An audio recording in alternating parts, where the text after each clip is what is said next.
prince Albert Ier de Monaco s'est dévoué corps et âme au développement des sciences de la mer. Né marin, il est resté toute sa vie. C'est en 1906 que le prince Albert Ier, l'un des plus ardents promoteurs de l'océanographie moderne, crée l'Institut océanographique, fondation reconnue d'utilité publique. Navigateur passionné et défenseur visionnaire des sciences au service de la paix et du progrès, il souhaite concevoir un outil au service de la connaissance de l'océan. Le musée océanographique de Monaco voit le jour en 1910. Et un an plus tard, la Maison de l'Océan ouvre ses portes au cœur du quartier latin, à 2 pas de la Sorbonne et du Panthéon. Ces 2 établissements emblématiques permettent aujourd'hui encore à l'Institut océanographique de mener sa mission de connexion entre l'homme et l'océan, en rassemblant la communauté scientifique, les décideurs et le grand public. La Maison de l'Océan est aussi un hub dédié à l'océan et à l'environnement, rassemblant décideurs politiques et économiques et acteurs de la société civile. Le musée océanographique est un lieu de culture et d'échange avec le grand public où convergent les expériences autour de la protection de l'océan à travers ses collections, ses expositions et son aquarium. Dans la droite ligne de l'engagement du prince Albert II pour la protection de l'océan et de la nature, des événements fédérateurs sont organisés avec nos partenaires, le gouvernement princier, la Fondation Prince Albert II ou le Centre scientifique de Monaco. Par exemple, la présentation du rapport spécial du GIEC sur l'océan et la cryosphère face au changement climatique au musée océanographique. La Monaco Blue Initiative est une plateforme de prospective et d'initiative et offre un cadre unique d'échange. Entrepreneurs, scientifiques, politiques et acteurs du secteur privé préparent ensemble la gestion durable et la conservation de l'océan. Les grandes médailles Albert Ier récompensent chaque année de grandes personnalités qui, par leur engagement et leurs travaux, contribuent à faire connaître, aimer et protéger l'océan. Pour émerveiller et mobiliser ses 650 000 visiteurs annuels, le musée océanographique de Monaco propose une expérience unique, combinant le vivant, l'art et la science, aujourd'hui complétés par les dernières technologies numériques. À l'instar de Monaco et l'océan, un espace digital dédié à l'engagement des princes de Monaco en faveur de la protection du monde marin, et d'immersion, un dispositif interactif, point d'orgue de l'exposition Mission polaire permettant aux visiteurs de plonger à la rencontre des espèces emblématiques des pôles.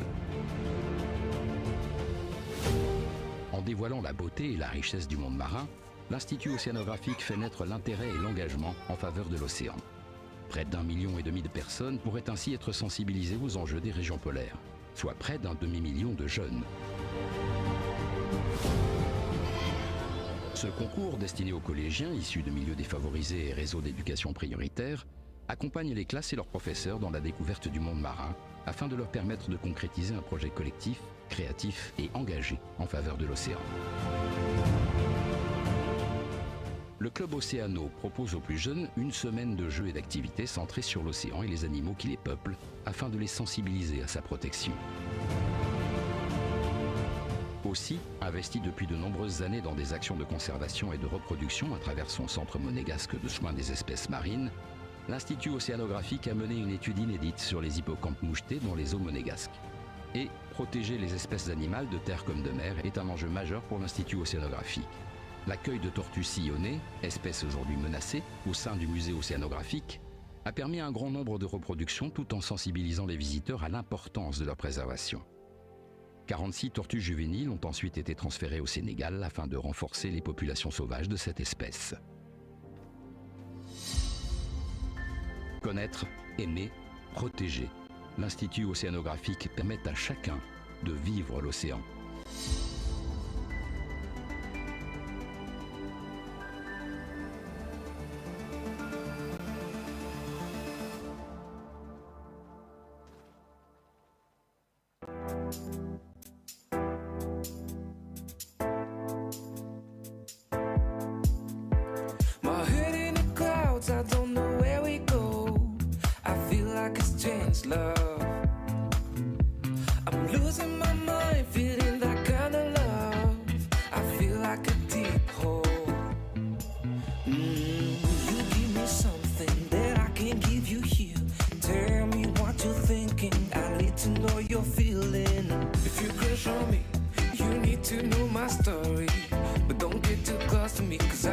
Fantasy. Here I am, falling down, crashing down, and I feel like I don't need you. Here I am, like how to lead you.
Prince Albert Ier de Monaco s'est dévoué corps et âme au développement des sciences de la mer. Né marin, il y est resté toute sa vie. C'est en 1906 que le prince Albert Ier, l'un des plus ardents promoteurs de l'océanographie moderne, crée l'Institut océanographique, fondation reconnue d'utilité publique. Navigateur passionné et défenseur visionnaire des sciences au service de la paix et du progrès, il souhaite concevoir un outil au service de la connaissance de l'océan. Le musée océanographique de Monaco voit le jour en 1910. Et un an plus tard, la Maison de l'Océan ouvre ses portes au cœur du quartier latin, à 2 pas de la Sorbonne et du Panthéon. Ces 2 établissements emblématiques permettent aujourd'hui encore à l'Institut océanographique de mener sa mission de connexion entre l'homme et l'océan, en rassemblant la communauté scientifique, les décideurs et le grand public. La Maison de l'Océan est aussi un hub dédié à l'océan et à l'environnement, rassemblant décideurs politiques.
Hello and welcome everyone. Bonjour, bienvenue à toutes et tous. Heureux de vous retrouver sur ce challenge Prince Albert II. C'est la 19e édition, vous le savez, cette régate qui vient clôturer la saison mer avec un nouveau format en place depuis 2021. Un format qui se veut plus collectif et pour que cette année, 24 équipages vont s'affronter avec du beau monde encore, je vous l'assure, présent ici à Monaco, dans cette magnifique baie de Monaco. Donc on va aujourd'hui partir avec les courses sur 4000. Le coastal, vous savez comment ça marche maintenant. Avant, demain, les sprints ici dans le port de Monaco.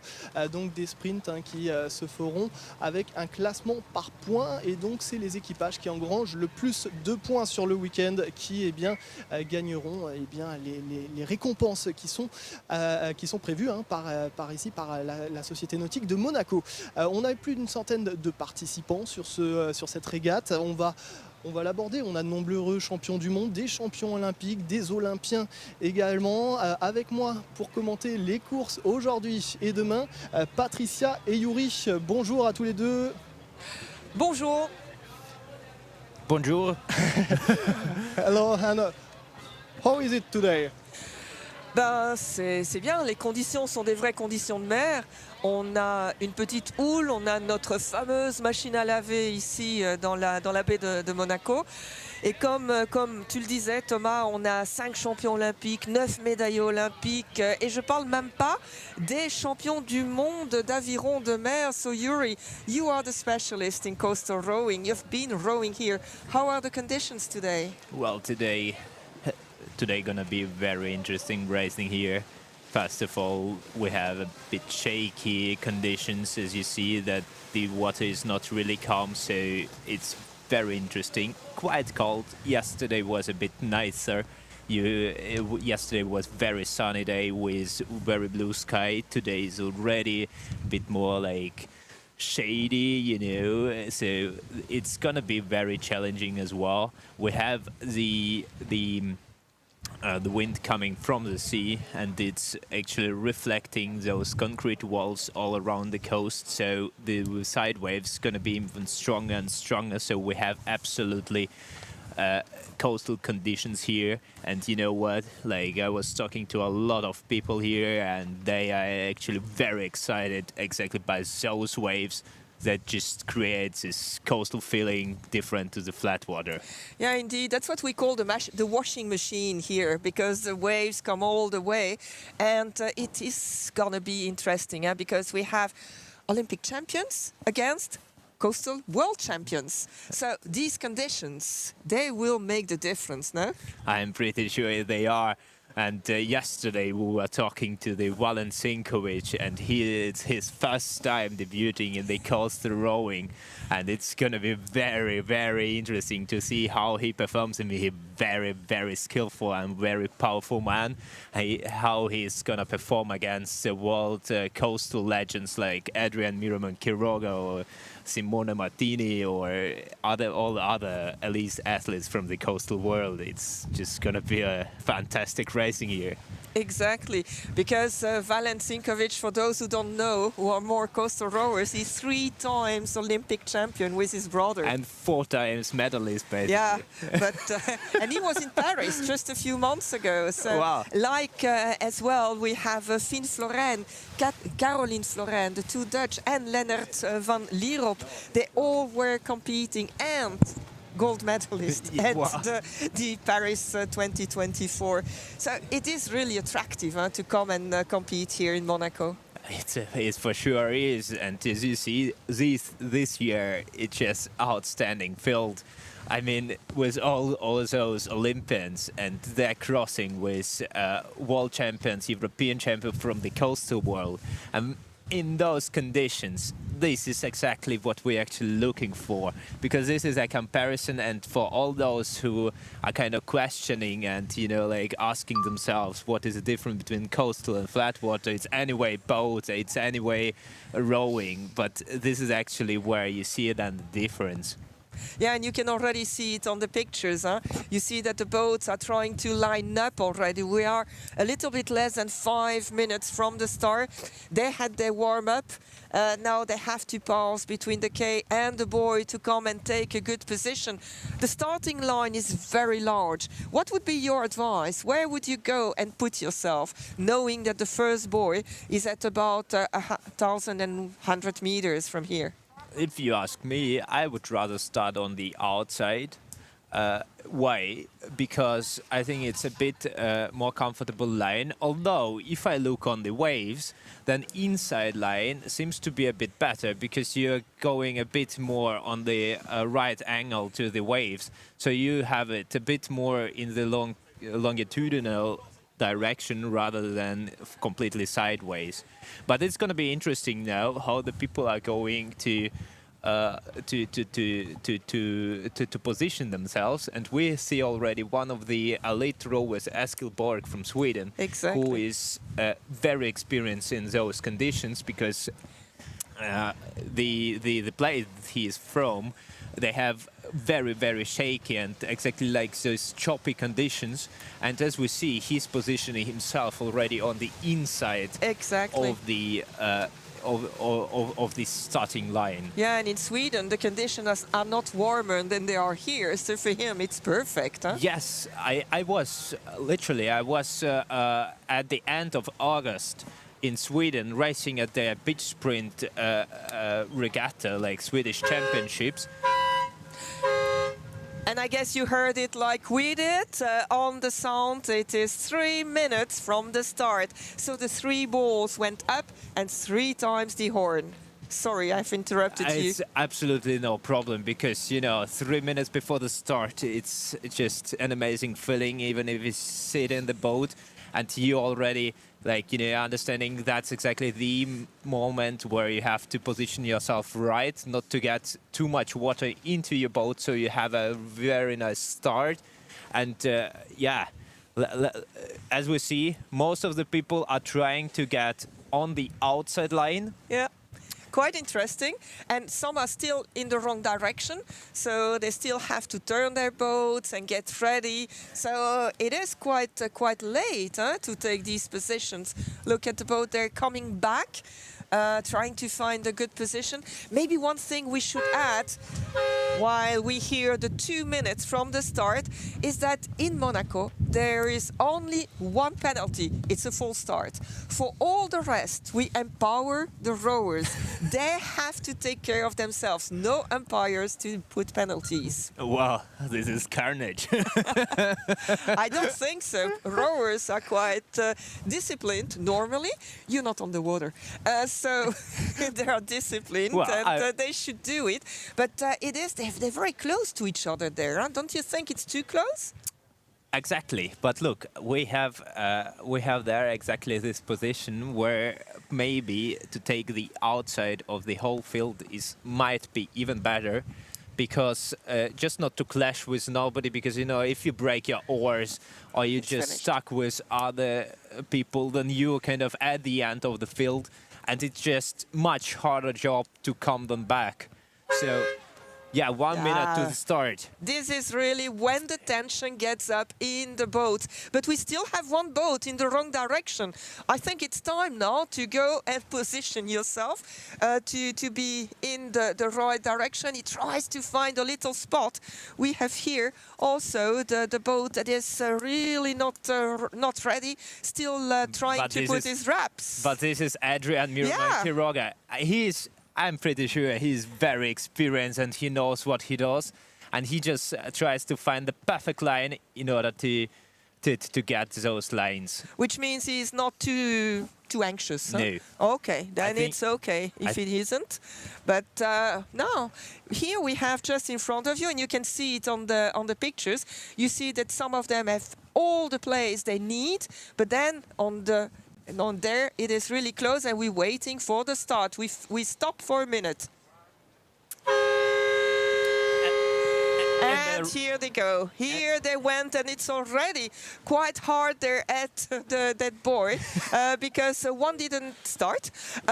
He's starting now, but you see how choppy it is. Huh? You can Definitely. already see that it's not easy. There, I think it's Sinkovic there in the forest there, and he seems to manage not too bad. Well, don't forget about he's a very powerful man, so he's gonna try to pull it away. But next to him, on his right side, is Adrian Miraman Quiroga, and I'm pretty sure that he's gonna take the lead. He's gonna try to take this early lead, and Valent's gonna just try to catch him up. Yeah, because it is 4 kilometers. Huh? It's also twice as long than a classic rowing event, and it's much harder. Yeah, it's much harder, and it's even slower because the boats are much heavier.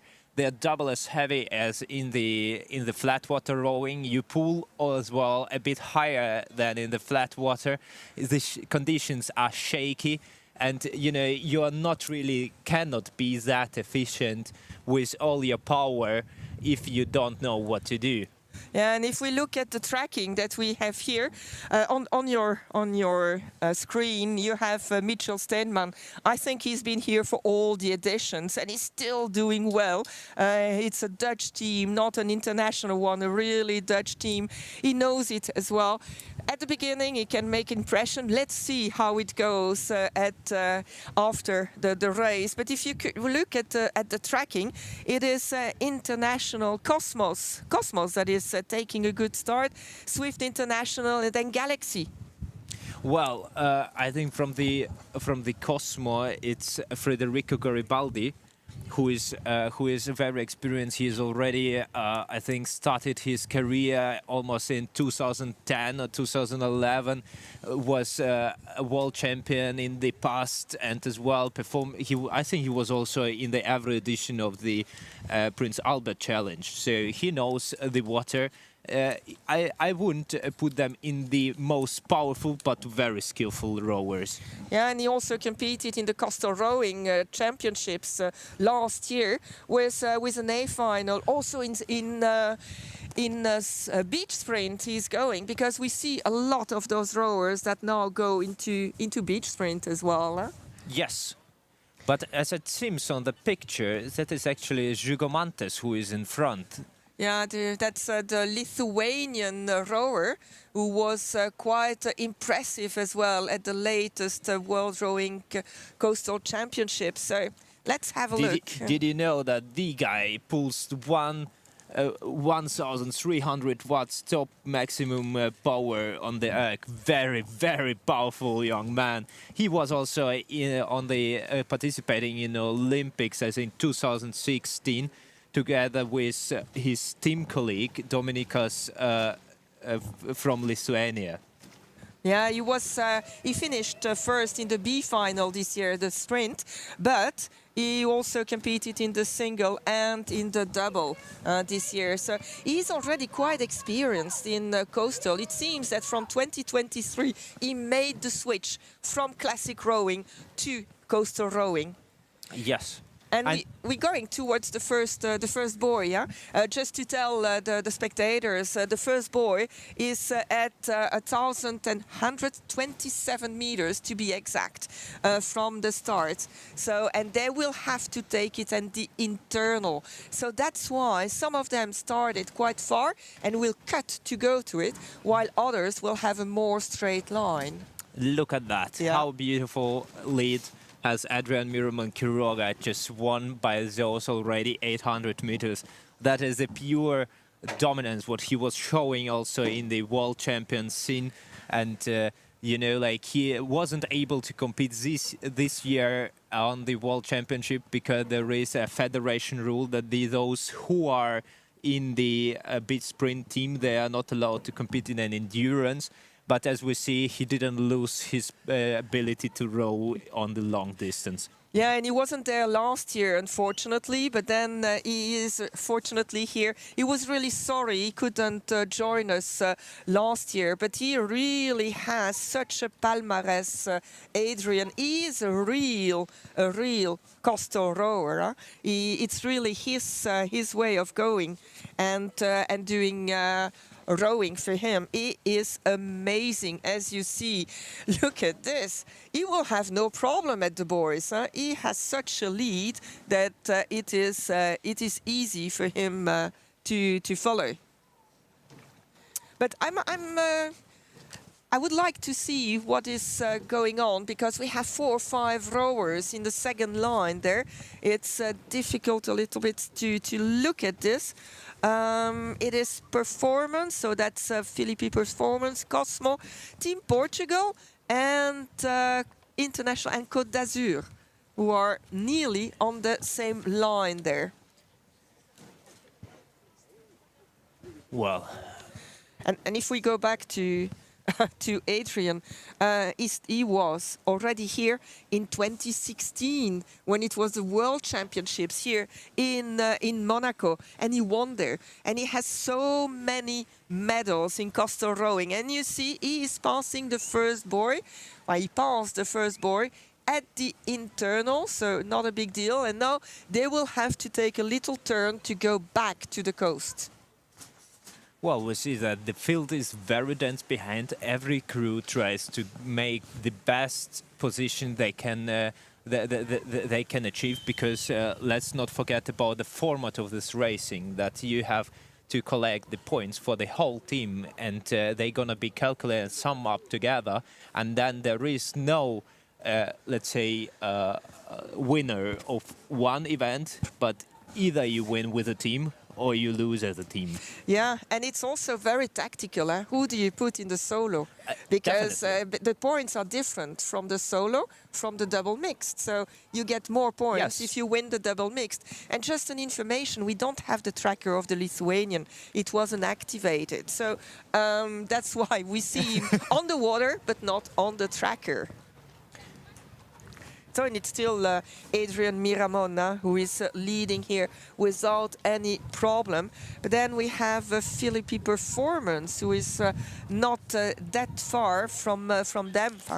Far. We will have to see, because this very dense field in about 700 meters, even less now, at buoy 2, that will be interesting. Yes. So we hope you have good images there, because they will have to take choices. How are they going to take it? Will it be on the inside and turn very quickly? Will they go a little bit larger and give them a little bit more space to be able to do it? What do you think is the we can expect there? I would say the worst thing you can do is try to stay in the whole group, because that's where I think the clash is going to be, and collapsing where is going to be happening. And the wider the field, the wider you take, the wider you have just a bit more space so you're not interacting with other boats, the better is just for the outcome of your race.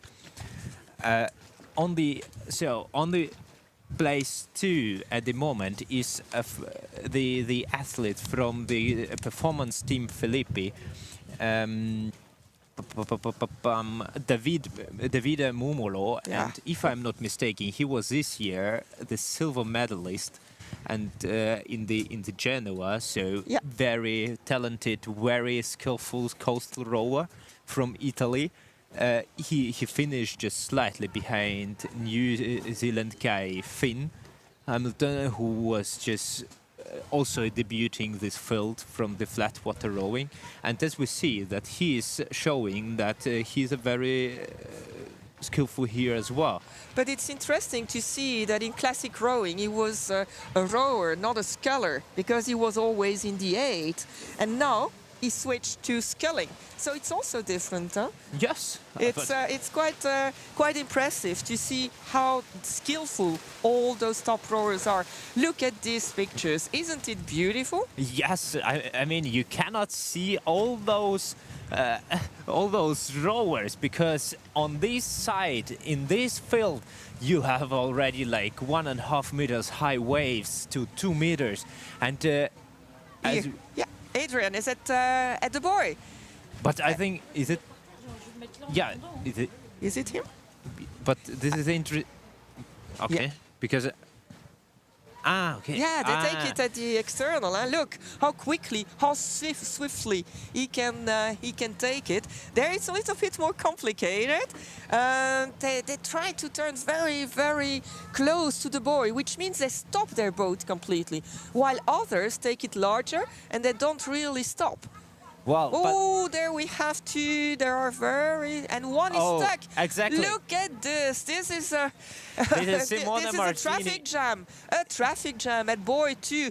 Yesterday, Mathias Raymond warned them for this, but look, now they have to be very, very quick to get back. That's exactly what I was Yeah. talking, because once you stuck on this turn, it's very hard to make it somewhere in front. And as you see, that this is a complete traffic jam, because there are, let's say, the fast two boats that are kind of not sharing a bit the... And some don't know where they are going. One of them is coming back to or going outside. I don't really know what look, this is clever. He went a little bit on the inside just to have a little bit more Yes. space and be able to get some rhythm again. That is exactly.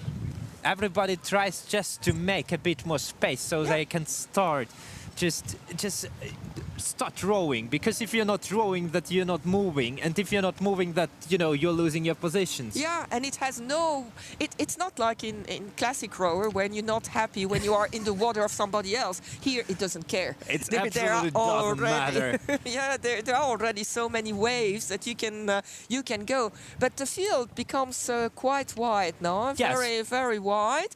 So because the next buoy they will take at the external, and it's only 900 meter between that second buoy and the third one they'll have to take. Well, but that is exactly what we were talking about, that every athlete is trying to put all his power to get to this fast buoy the best way possible in order just to create this space. And as we see that Adrian, for example, who was leading, he just came through this turn and and that's all. Cool. Like nobody's touching me, and I'm just relaxed. I'm preparing myself for the quad, and I'm just super relaxed. Yeah, but it's weird that experienced rower like Simone, I think, was a little bit stuck there. Or was he expecting the others to make a better turn and not come and crash into him? But fortunately, it's not a big crash. Nobody is hurt.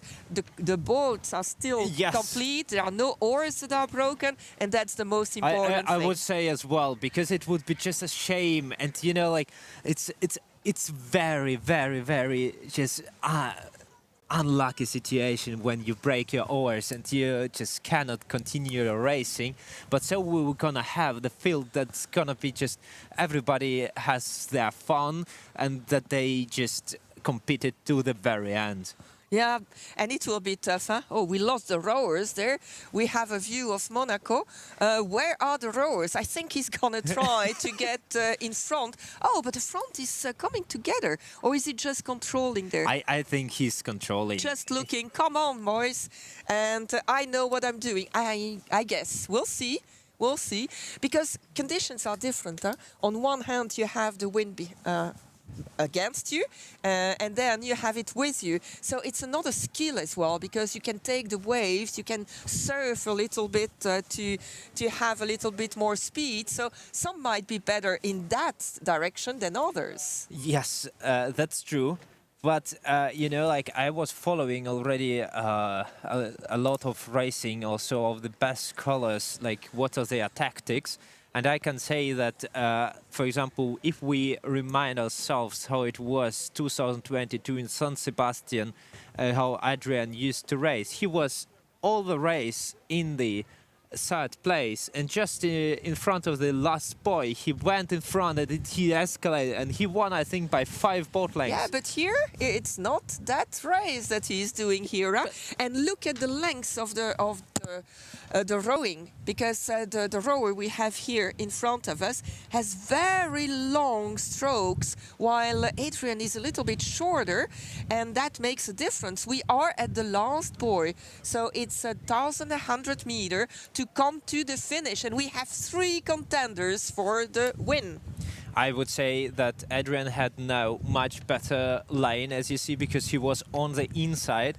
So he has now much better direction toward the finish. And as you see, he just added up after the turn, like I would say 10 strokes, 10 those powerful but clean strokes, and he's again in the lead. Yeah. Because he knows for sure that the boat that is on the outside line, they have to make about 10 to 15 meters more to the start rather than him. So he just keeps calm, controlling, and you're gonna see that. Okay, I don't agree for the moment, because I believe the rower is in front, who I can't recognize, and unfortunately we don't have the tracker at this moment. We can't see the boat number, unfortunately. He has very long strokes, and it's the wind. So it is, maybe his surf abilities are a little bit better at this moment. Look at this view. But it's true, you might be right, because they don't take the same direction.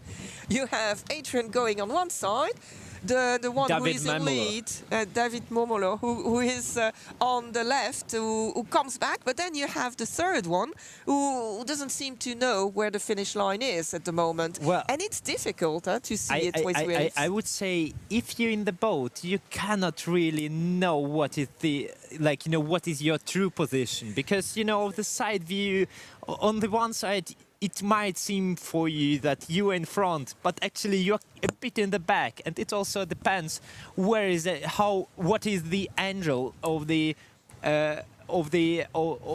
finishing line. Yeah, and we see that they moved the boys here. So they started at one point and they're coming back now. And we see the Armada coming towards us already. If you are here on the side, you can see them storming towards us. But look at that. That's exactly what I was trying to say before. From this side, not from the, let's say, from the view that you have on the camera, but from here, you see absolutely those lines much better. And in this case, we see that Adrian just goes toward the finish line, and the other guys, they're just a bit slightly outside. Yeah. And there is a slight feeling even that they have to come back direction of the coastline in order to make it proper to the finishing line. But that's what we were seeing here as well, that they were not going in the same direction. They were a little bit spreading at a certain point. But they might also be misleaded, because they knew it's the same boys than for the start. But for the finish, they moved them a little bit. So the finish line is smaller than the start line. Exactly. And that's what I'm saying, that Yep. that they are not really clear. I think they are orienting on this port tower rather than the finishing buoys. And actually the finishing buoy is just a bit like in the half to the coastline what we have on the left. And that is why it's just it's very misleading on the one side, but for truly skillful rowers, it's just gonna be exactly the point where they can stand out. Yeah, and both of them are not really, or even the 3 of them are not really in front of the finish line, if you look correctly. So we now have the tracker back. So in a second, we have Philippe Côte d'Azur, we have Performance, and then Galaxy. Those are the 3 rowers in front. So it is Côte d'Azur who is in the... Gabriel Suarez. Okay, then that explains as well. Yes, Gabriel Suarez, very strong man from the, if I'm not mistaken, from the Italian 8. So he had the power, he had the watts, and that is why, Yeah, he and might... he is in front, huh? Wow. Even with the lines, So you can unexpected. see. Yeah. I wasn't expecting that. You see? That's good. If everything was said from beginning, it won't be funny. Huh? True. It really will not be funny. He was also a lightweight at the last Olympic Games, and he was a silver medalist. So he is still on his good shape from the Olympic Games, I guess. And this must be a reward when you train so much and you can have fun here. And look, he's still in front, and I even have the impression that they are playing with each other. Adrian David is Mumolo. third at the moment. Yes, Look at he's this. third because David Mumolo and from Filippi Performance Team against Gabriel Soares from Team Côte d'Azur. They are leading the field. Yeah. David Mumolo just quiet behind, if I'm not mistaken, and they're just bringing it to the end. Wow, what a race. It's not what we expected, but that's Absolutely the beauty not. of sport. Look at this. What a beautiful race here. So strong and so long, and so very long strokes. He used the sea as if it was normal for him. So he is first. It's David Mumolo. Oh, No, yes. Who Yes. come first? Gabriel Soares in a second place. So Team Filippi Performance won.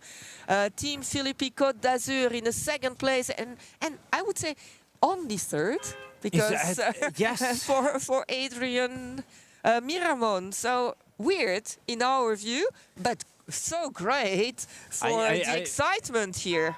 Definitely. I mean, that is exactly about coastal rowing. Who knows in which conditions, in which, let's say, with which problems even Adrian had to be battling all the race now. And yes, we see him inside. In the fourth, though, we have Eskilborg from Sweden, followed up by the athlete. So Garibaldi is here in the third. I guess there are some... I will not follow what we have on the official one because it looks a little bit weird.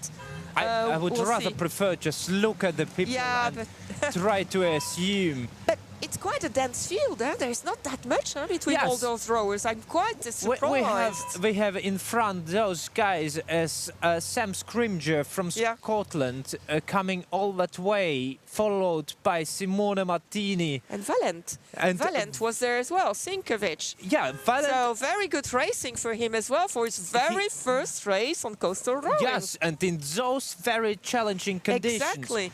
He was definitely performing very well. He finished, if I'm not mistaken, fifth. Very strong performance by him. Yeah, we were a little bit, not worried, but we were questioning what it would become, but he did it really well here. And I must say, even there are some rowers from clubs which are not so experienced or as trained as our Olympians or whatever, and they still perform very well. They're not that far from the first ones.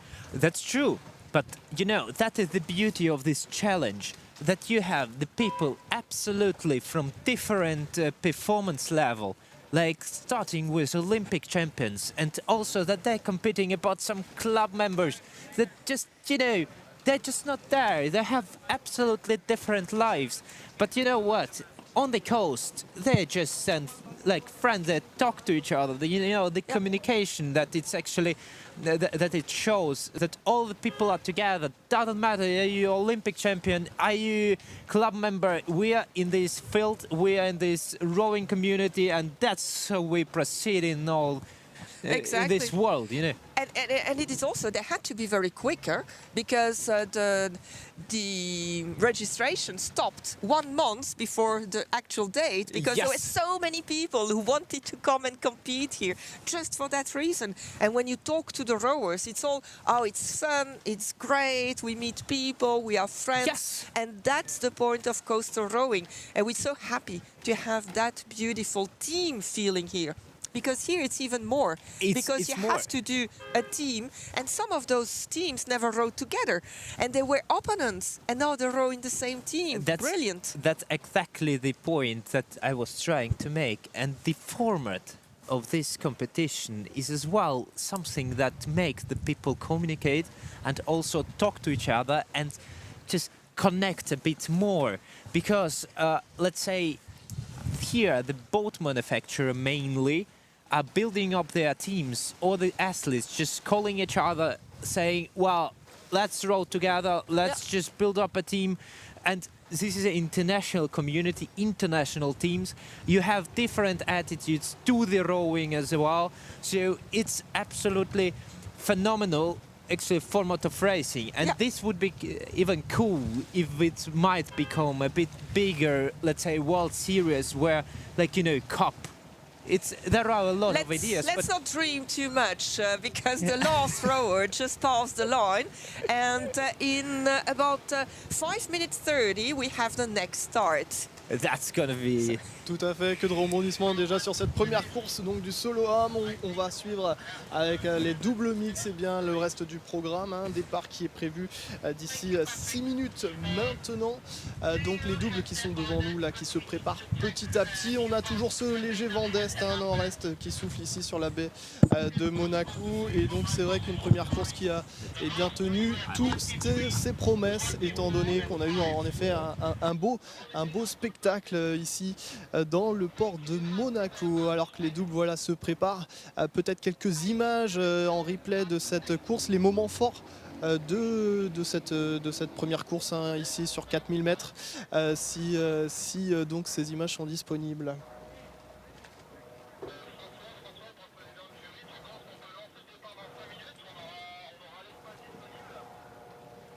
Ok, donc pas de replay.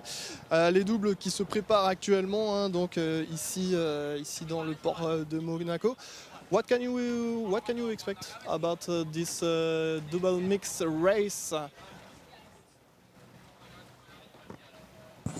I think that the double mix gonna be as interesting and as exciting as the men's single what we experience now. At the moment, it's gonna be even more interesting how different people from different countries with different rowing styles already in the team, that are the first crew basically, because before it was individual and now they have to communicate to each other and to find the way to move both forward together. And if they are from different countries, from different techniques, from different rowing schools, then it's just gonna be even more exciting to watch, and this collaboration can lead to success or also to the lose. But you have these teams, but then you have very good teams who are used to row together, like the Lithuanians, or you have a brother and sister, Floren, who are in the same boat here. Can you imagine? Wow. Two gold medals at the latest Olympic Games together. Well, some information, so we have a delay, so the part delayed about 10 minutes. So maybe we can have a small pictures. Est-ce qu'on peut peut-être avoir des images d'Adrian Miramon qui nous a parlé hier au micro. Voilà, on l'a vu sur cette première course, avoir peut-être ses réactions quand il se préparait hier sur l'entraînement à la sortie du port. Hello, I am Adrian Miramon and I am 7-time world champion. 2 in beach sprint and 5 in endurance, and a lot of other medals. And I am very happy to stay in Monaco. I tell all year this, I love Monaco. I think Monaco is the best place for coastal rowing, for only you need see the sea and a lot of wave, a lot of wind, and it's perfect for coastal. How did you come to coastal rowing? Coastal rowing for me is my life. Is all I love the coastal rowing, and I think it's the better sport in the world. So does that mean that we will see you at LA, if possible, in the beach sprints? Yes, it's very possible. All in the world is possible if you train and if you have a strong mind.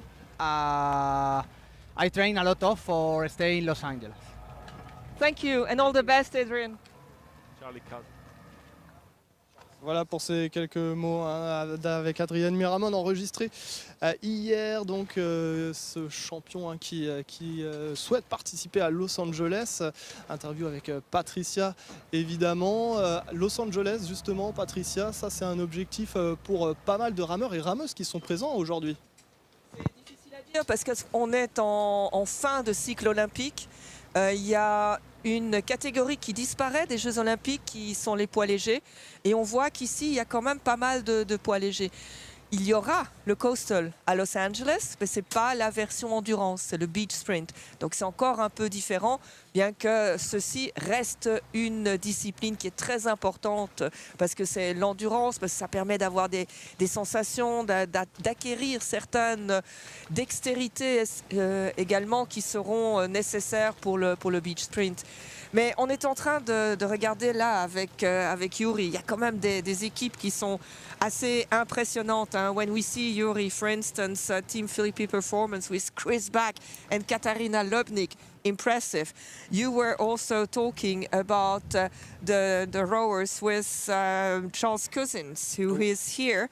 And Charles is in this race. I'm trying to find again.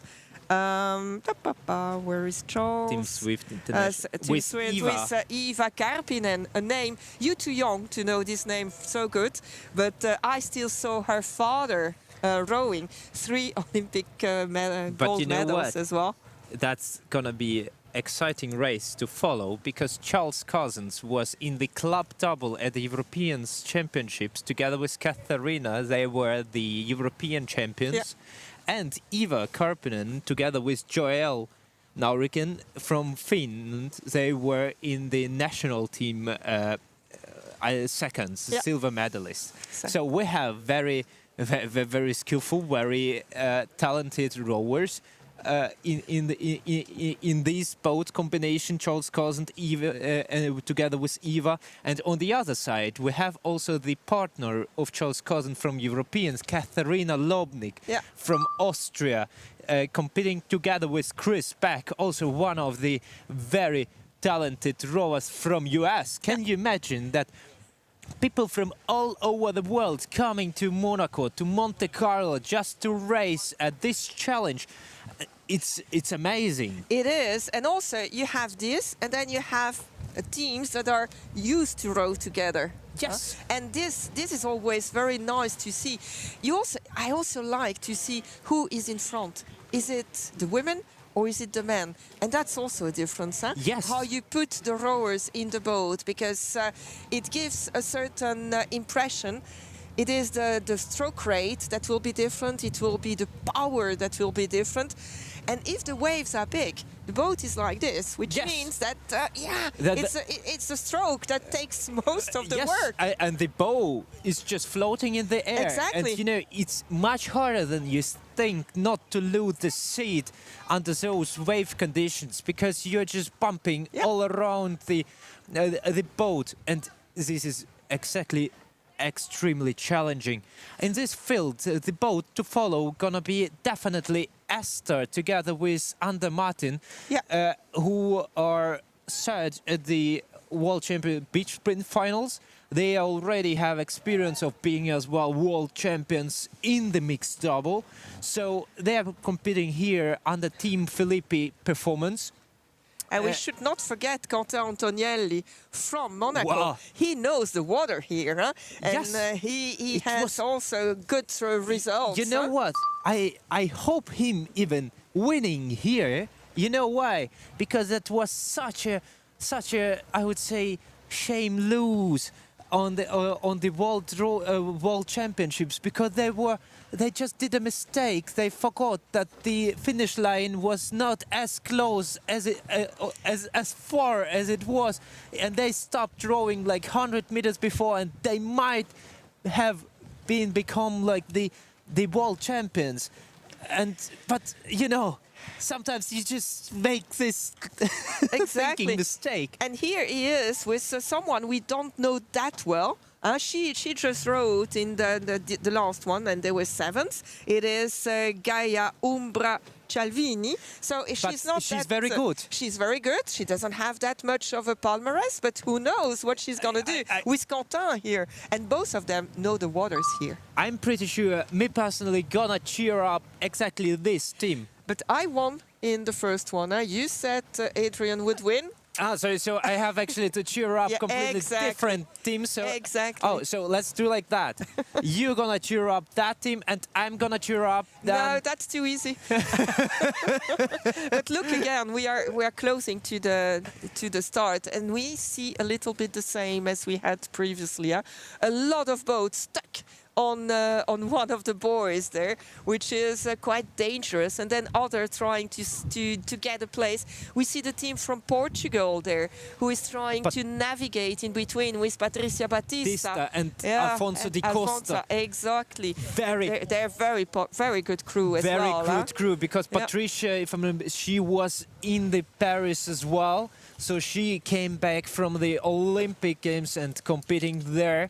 Alfonso is just didn't make it by one, I think, starting spot to the Olympic Games at the final qualification regatta. So very, very powerful man in this in the lightweight scene. Again, lightweight scene. Yes. But this is exactly the challenge. It is exactly. Because here, weight is not such an advantage or something. When you have classic rowing and you have tailwind and you are lightweight, it's good. If you have headwind, it's not that easy. Here, you have both. Anyway, you go and you come back. And also, you are skilled. It is your skills and the way you read the sea that will help you. Definitely. And, the bigger levers you have, so let's say such big and powerful man as Charles Carlson, like maybe one of the biggest, or Simone Martini, who is also mastering their weight and their body size pretty well in those conditions. But, for less coordinated athletes, it might be exactly the issue that actually against us. And I see the umpires starting to get ready for the starting procedure. So they are holding the buoys at the moment. We have 3 umpires for 3 balls. So after a slight delay of 10 minutes, we are already almost there to follow up next one of the most satisfying events of this challenge, and those are the double sculls mixed. Yeah, and I'm really looking forward to this one, because it will make a difference. Start.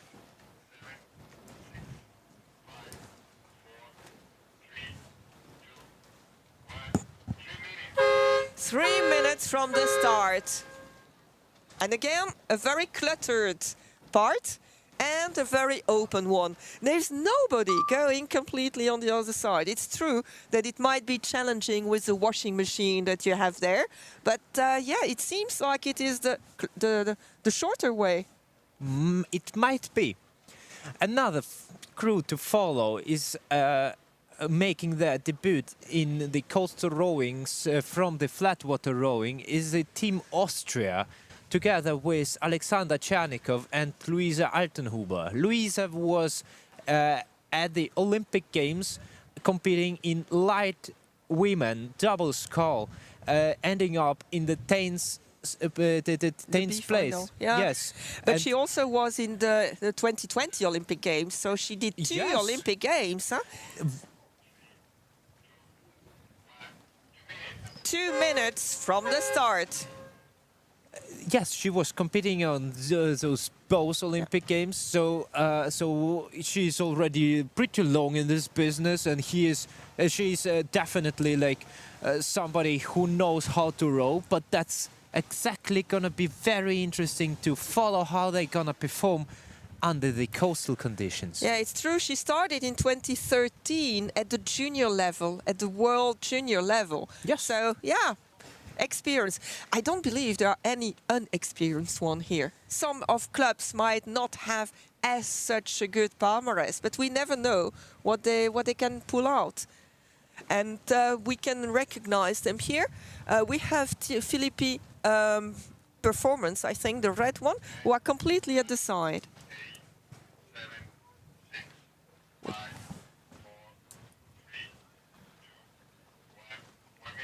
1 minute to the start, and still I see Charles Cousins there. He's looking behind. He's very recognizable with his hat all the time. And Eva is still trying to find the right spot to start. Next to them, we have a team that is a little bit it's okay. I'm looking for the Florence, and Florence are here, and I believe, no, that's not them. I'm looking. This is Karine Roberts, also very experienced one. Yes, she's a world champion in the world women's champion, double. and always with Janneke van der Meulen. But I think we're gonna start, so we'll stop for a second and listen to the start. And you can see the boats on the line there.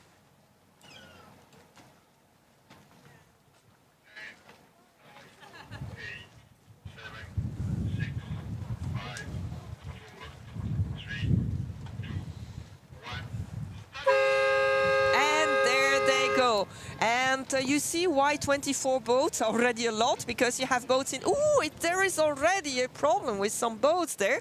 And And the Florines were exactly in this clash. Yeah, as exactly. you see. So the Olympic champions unfortunately got in those stuck conditions with another crew.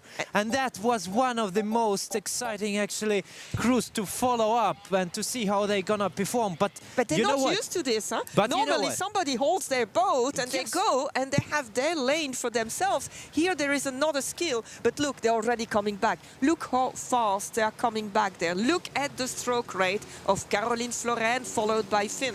I would say that that's gonna make their race even more legend, because they're gonna try to hunt everybody down. Exactly. And, you know, it doesn't matter from which point you're starting. The most important thing when you finish. And you know, I am pretty sure they have the power, they have the dedication to build all this way up to far in front. And it also gives you adrenaline, huh? Yeah, definitely. If you have it, because you had a problem, so you can have a little bit of adrenaline when you try to come back. You really want it. You're like, come on, I can do this. And here we have in front of us, you see, it's the man who is at the stroke. And we even have the speed of the boats here. If we look, for instance, at Elite, so it's Philippi Elite, they're rowing at 14 kilometers an hour, which is quite good in these conditions, huh? Yes, absolutely. And again, it is Côte d'Azur, I believe, who is... No, in the lead at the moment is Portuguese team. It's Portuguese, okay. With Afonso da Costa, Batiste. Yeah. with Patricia de Piste. Yeah. So it is. Following up by Team Kangoo, Cosmo, with Keelan Mannix, together with Chloe Briard. Briard. I'm sorry. I'm sorry for my French. It's okay. But yes, also two very skillful athletes here. By the way, international one team, because Keelan is from Ireland and the Chloe is from France. Exactly. And Chloe was also... I only found information about Chloe in coastal rowing, be it in beach sprint or be it in endurance, but she didn't come from classic rowing like others might do. So it's interesting to see. And also for Keelan, I have the impression that most of his career is in coastal. So that means either you have these classic rowers who come to it, or and this is quite recent, I believe, people who start in coastal rowing. Yes. And you know, that's an interesting point, and that's what we, like, between athletes, also joking about. For example, we were yesterday just talking talking in the garderobe with Chris Beck and some other athletes. He says, well, you know, I wasn't that successful in flat water, but as you see, so I decided to go to the coastal, and you know, he is now not a single-time world champion, but he is like absolutely like destroying the fields. And that is, that's that's exactly the excitement behind that. Yeah, and for the moment, it's all between Elite and Portugal. Côte d'Azur is a little bit further, but also St Andrews, which is a club. Yes. But they're really good as well. Because, University club. Yeah, university club, but they have also some famous people in this team. In St Andrews, because you have, as you said, Sam Scrimmager. I'm not sure about the pronunciation this time. No, Scrimmager. He was in the single. Yes. Here we have Cam Buchan. Cam Buchan, who shows everybody how to row on the erg. I think he's an outstanding person. Exactly. He's definitely trying to push this rowing community forward in his own personal way. It's you need that, people like that. Exactly. And just to mention the position change at the moment. Esther, together with Anders, they just got into this early lead from Team Performance, from Filippi Team Performance. They got a slightly in front. Let's see, they are, if I'm not mistaken, they're a bit more out. No, they actually have a very nice line. The Kangua team at the moment, they are a bit far away from the boy, and in the Kangua team we have Karen Roberts from Holland. We can see her recognizable here. Yes, with his hair bun. Together with not to forget the Olympic champion as well. Yeah, but it's also, we were talking about University of St Andrews, and it's funny to see because at the latest World Rowing Beach Sprint final, Cameron was rowing with Charles Cousins and Heather Gordon. So again, they were together, and here they're opponents. Yes. But that's the community. That's the point about also this race here in Monaco. You see each other, you become friends, and you want to become to row together. And we are already past the first buoy, but that's an easy one, because you get the internal, so it's quite easy to take, not a big deal. But with all those boats in the front going with 700 meters, not even to go to the second buoy, we're gonna see some of them might decide to do some hard strokes to go in front and have a good position. And some others might think, okay, I'll go to the external to take that round. And we're still here with the team with Karine Roberts. We see her very closely. Then Team Filippi just next to them in a second position, and the first is a little bit further there. I'm looking for Chris Back and Katarina Lubnik. I don't see them immediately here, so we will see a little bit later where they are. Katarina Lublik and her sister, who also have a mission, because you said about Cam Buchan that he has one, but they want to have kids in Austria moving, and you should know this as an Austrian. Definitely. I mean, the logo they started together, the Völkermarkt der Wattfabrik, is just a new development in Austria, because we don't have a coastline. And this intention, led by the Kurt Dreyer's just outstanding project. And, as we know, Magdalena Lobnik, the sister of Katarina, she became the world champion in the beach sprint. And together with Katarina Lobnik, they were last year here as well. I think winning team. Yeah. So they are getting more and more into the coastal rowing, and you can see it on their Instagram as well, because they show how they train and so on. But just sorry to interrupt you, but there might have been a problem in the boat with Quentin Antonielli. They might have broken an oar. We just heard it. We're not sure about it, but if that's the point, this is a catastrophe. That's sad. Yeah. It is, because you've been training, you are good, you make a chance, and then you have that. But that means there has been a clash somewhere that we didn't witness. That is the thing with double sculls, because the bigger the boat is, the more momentum it has and the way where it gets. It's a bit more uncontrolled it gets as well. So it's if it gets really close, it's unintentional by all those crews, because I don't think that somebody is trying intentionally to break someone's oars, but unintentionally they can just a little touch over the sharp edge of the another boat and the oar is cracked. And we're getting to the buoy. Look at this. One boat is well in front there, turns without any problem. But there is one on the inside that comes very quickly. And I'm trying to see who is taking the first turn. It is Portugal that took the best turn there, followed by Elite.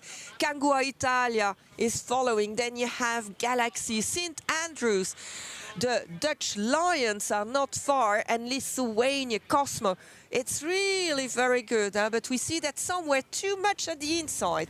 And what do you do now? Huh? Yeah. What do you do now? Look at this. There is one that is really stuck in the buoy, and you have to take it on the right side. And you know, I would say you are even afraid. Look, this is a potential very hard collision at the moment. Dangerous. But Fortunately, the other ones saw it, and they are responsible, so they stopped. I would say that was a sign of the responsibility and, you know, the full awareness of that. We don't want to break the boat. Exactly. We don't want to damage nobody. It doesn't matter if we lose 5 seconds, but the best way is just, you know, to keep it relaxed and just, you know, respect each other and each other's race. And this happens when you empower the rowers, when you give them the responsibility, the full responsibility about what they are doing here. I'm looking who might have been this team in problems, but I can't see it. Croatia took also the turn already. So at the front we have Portugal. It's weird that we have Saturnia that far there. They still have to go to the turn. Wow. Which I is, mean, yeah. You know, something might happen. Yeah, that's it. Nobody I'm knows. a little bit worried about it. But we also see that the Dutch there didn't manage to come completely back. They are now in a 1, 2, 3, 4, 5, 6, 7th position. Where they started is last, huh? We saw it. So they're coming back slowly, but surely, and try to take the lead here. Just saying, the Dutch team is at the moment is fighting against the Lithuanians, and those guys are very powerful. They were at the big sprint world champions, so very experienced team, and first of all rowing together. So that is the level of competition what we have here. But again, it is one team who is used to row on classic rowing, and the other, which is an experienced team now in coastal rowing. So again, the skills are different, but they're really fighting against each other. And you know, like from Lithuanian team, the Dominikas, he's just the big guy. He was competing at 2 Olympic Games. Unfortunately, not that successful as Finn, Florin, but at the still, you know, you have to manage it.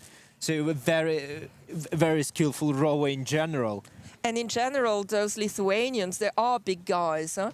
When you see them, they seem to have a very good school of rowing as well, because they're not such a big country, and they always have good rowers. But look at the images. They're stuck a little bit now, but this is Team Portugal that was there in front and leading, going towards the last buoy for this race in the double. And again, rowing is such a good sport. When you are in the lead, you can control. I think it's the only sport that exists where it is like this.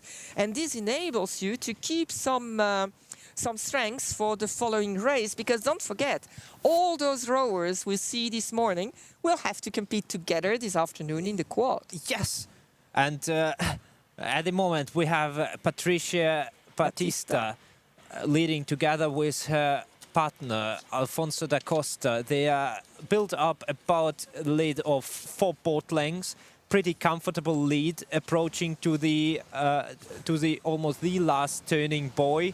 And they are looking pretty confident. I would say pretty long strokes, powerful strokes, followed up by the team performance, Philippe team performance. Elite. Elite. Yeah. I'm sorry, with Esther, together with Ander Martin, and follow up by the team Kangua with Karen Roberts together with Jan. Yeah, indeed. And we see they're already at the last buoy, which means they now have a little bit more than 1,100 meters to go. And Yuri was just showing that we saw Chris back and Katerina Lubnik just passing. But again, the boat, they're very close. I think it's again the Florence who were very close to the buoy. And there you can see that it's another sport. Yes, yes.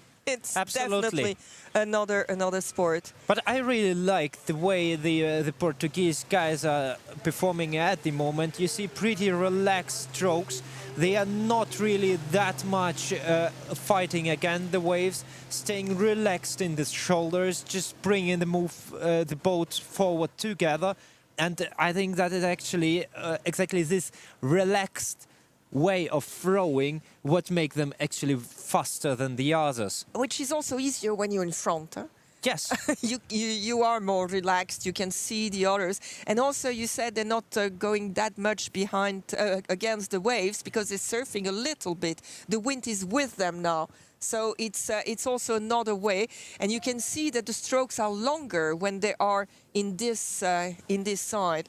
On the right screen side, we see Charles Carson together with his partner Eva Karpinen from Finland, and they are making their way through the course, through the field, and entering it into the third place. It might be that Charles is so powerful enough that they're gonna just make it in the second place. You know, we saw already so many races of him racing in the men's singles, so I believe he has still some power hidden and he gonna try to make a move. And you see that we have two teams where it's the man who is stroking and two teams where it is the women. So it really depends on your team who feels more comfortable. Also because the person who is not stroking has to do the direction. Definitely. Always looking behind, always trying to find that buoy. And with these waves, sometimes you don't see them. And here I have the impression that they see better the finish line. They are better lined up for the finish line. We had in the single men, we have them more on the right-hand side from us. Here they take a better line, and this is normal because there are two. One can continue and the other one looks. Now we have, like, from this a bit more general view, we have an overview over the waves that the teams are not fighting but going with. Yeah. Because they're in the using even. Yes, yeah. using them, and that is, I think, very beautiful pictures. Just the water, just the rowers approaching the finish line. Some of them are definitely trying to catch their opponents from behind, and you know, that's the most exciting part of the race. Yeah. So is Charles Cousin gonna try to, together with Eva, gonna try to catch Alfonso da Costa with Patricia Batista? It will be hard. It's really gonna be hard. But you know, I believe in them. But it's not the same type of rowers. Huh? These one are much suppler. It is light. It goes in between. Charles, you can see, puts so much strength on it. It's a different style of rowing. Yes. Because they're different body types as well. And it's also something which is really important in rowing. It's that you can, in coastal rowing, different body types all make their chance. Yes, but look at that. Yeah. At the moment, if I'm not mistaken from this view, what we have at the moment, that Charles Cousin with Eva Karpinen at the place 2. Yeah, but look, there are some that I was mistaken because they're not on the finish line. They will have to go to the left to come back in between the finish. And now even Batista, they saw the others on the other side and they changed their course. They were just in front of the finish line. Look, what's happening there? None of them are in their they now don't they go really back. know where to go. They don't see. Look at this. Yes, this is they're dramatic. mistaking. This is dramatic. dramatic. And- Batista, Team Portugal, that is really losing it there because they changed their course. Yes, and you see Charles Cousin together with Eva Karppinen, they are making their straight line directly And to you the have finish line. It's incredible. What happened Chris there? Beck together with Katarina Lobnik, Yeah, they're just they slightly just- behind and they're making they it make maybe it. to the third or to Yeah. the second place. Even- Look at that, Chris is just going high. And it's Batista. Wow, Team Portugal just made it, but it was really very close. Wow, then we have the Philippine boat. The other, they nearly crashed. What a race. What Thank a you race, for what a this. finish. We love it. Thank you. That's just exciting because that was really very close race for all the first 5 crews. Just unbelievable, chapeau. I think they really deserve a standing ovation here because they made it so exciting in this race. And I don't know whether you saw Chris Back, who made a sign Yes. to the others. This is also coastal rowing Yes. and rowing, because fair play is one of the values of our and sport. you see, that was really very close between all the teams. Yeah. But nobody crashed. No. And It was consider that. close. Consider that. This is the race over 2,000 meters. So basically, this is Look almost. at the replay here. It was really close. And you see, she takes her oar in to make sure it doesn't break because they still need it. Yes. It's brilliant. I think everybody's standing here, but if they weren't, we would need a standing ovation for them. Yes, definitely. It is, thank you to the Challenge Prince Albert II to enable this as well. Yes, definitely. And as I said before, you have to consider that those races are almost over 20 minutes. And if they're racing 20 minutes, to have the difference, let's say, of 2 or 3 seconds, how many % of the general time in row? Yeah. Absolutely nothing. It's nothing. It's absolutely nothing. It's really brilliant, really brilliant. I guess the next start will have a slight delay because it was supposed to be at 11 and it's already 11. So Wow. I will maybe ask Thomas whether there is something else to show. Maybe we can have a small video about Charles Cousins that's just finished now. Un enregistrement qui s'est effectué aussi hier. Donc Charles Cousins qui était au micro de Patricia. Oui, je pensais. Charlie Cousins. I'm from the UK, so racing in Team International Swift this weekend. And you are quite familiar with coastal rowing. Yeah. I mean, yeah, I know, I've done a little bit. Where I lived in the UK, in South Wales, was right on the coast, so very good for coastal rowing. Maybe not so much good for river rowing. But you did both? Yeah, did a little bit of both. So my background would be river rowing. I trained in the national team for many years, and then retired from that in 2016. And then the last few years I've picked up coastal rowing and been running with that since. I guess location, like for me, where I lived on the coast, it was easier to get out on the sea. It's also a bit more exciting, I guess. There's a bit more to contend with. I'm a big surfer, so I like to be out in the ocean anyway. So chuck in a bit of rowing with that, and it's good fun. Really enjoy it. And what do you expect from the race here? It's going to be carnage. We've got more entries this year, so 24 teams. So there's not heaps of space. I know it's a big ocean, but we're all going around quite a short course. 4K is quite short for a offshore race. So the turns are going to be hectic. There's some really good rowers out here from flat water and coastal. So it's going to be really competitive. There's going to be some great racing. So I'm in the double with Eva Karppinen from Finland. So she was second at the European champs in the double. So I've got some big boots to fill because Joel, who many of you know, he rode with Eva in the summer and they did very well at the Europeans. They almost won. So yeah, rowing with Eva in the double, and then we'll jump in the quad with Eskil, who's over there, and Jessica Berra. So some big, strong people in my boat. I need to make sure I'm not letting them down. I'm sure you won't. Thank you.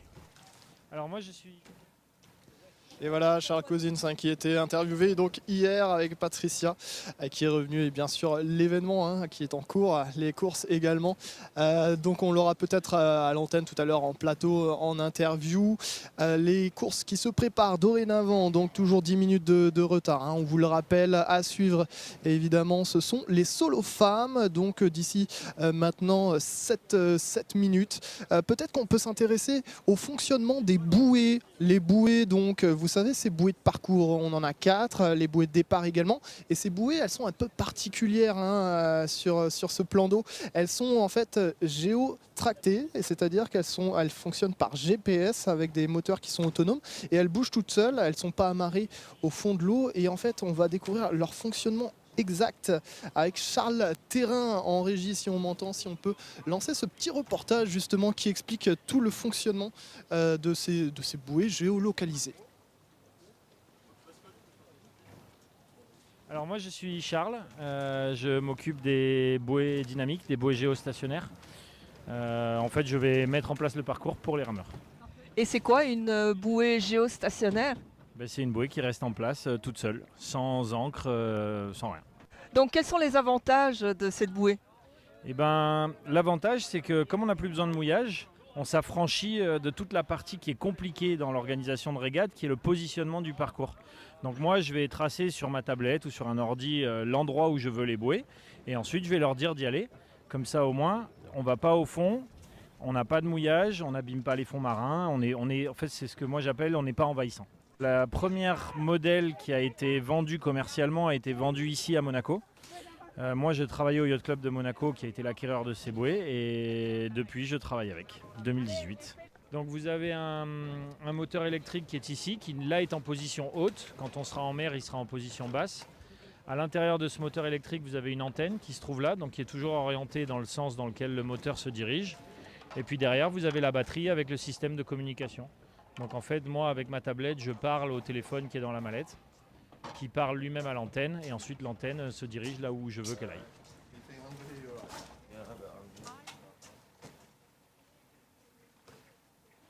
Et voilà, vous savez tout presque sur ces bouées du coup qui bougent toutes seules, magical bouées en quelque sorte. Ces bouées qui ont donné aussi bien du fil à retordre sur certains équipages sur cette dernière course en double mix. 5 minutes maintenant avant les solos femmes, on va repasser sur l'avant-course, les bateaux qui se préparent petit à petit ici dans le port de Monaco, qui s'alignent. On est en train de se préparer vraiment tranquillement et on n'a pas tout à fait la même tactique déjà, avec deux groupes qui sont bien distincts. On a des groupes qui sont plus proches de la berge. We have some teams more on the coast. It's a bit different about the double. Yes, absolutely. And don't forget, those are the single sculls. So I think they learned something from the start, from the double sculls, where everybody collided at the starting line. So they are spreading them a bit more out. And as you see, the boats before, they were trying to get almost to the outside side of this starting line. And currently, they are rather trying to spread evenly out. Well, it's also women. They are cleverer. I Yes. didn't say it. I just give a hint. No, 3 minutes from the start already, and a lot of them are still in the wrong direction. Huh? They still have to come and position themselves. You see that they are well spread, but even though some of them are still trying to find their place there. Look in the middle. We have one who tries to come. One thing is important, as long as you are within the 2 first minutes from the starting procedure, no problem. 1 minute from the start, you're not allowed to cross the start line anymore. And this is also important because otherwise it might be a problem and you will have a penalty. And a false start penalty is 2 minutes, and that's huge. It's huge. Well, some names to mention who we're gonna follow this race. Some very, very well-recognizable faces. One of them is one of the most famous one because she won also the World Championships in beach sprint. Magdalena Lobnik, just to mention, 2 minutes to the start. Magdalena Lobnik racing against Janneke van der Moon, who beat who was she competing over the last years in the women's double. Then we have Monika Tokarska from Ireland. Also world champion in this boat class. We shouldn't forget also Elodie Ravera-Scaramozzino, who is 3-time Olympian. Yes. She was even 5th in Paris in the double, but she also already did some beach sprint finals. So we had the impression at a certain point she was going 3, 2, 1. Yeah, sorry, stop for the start.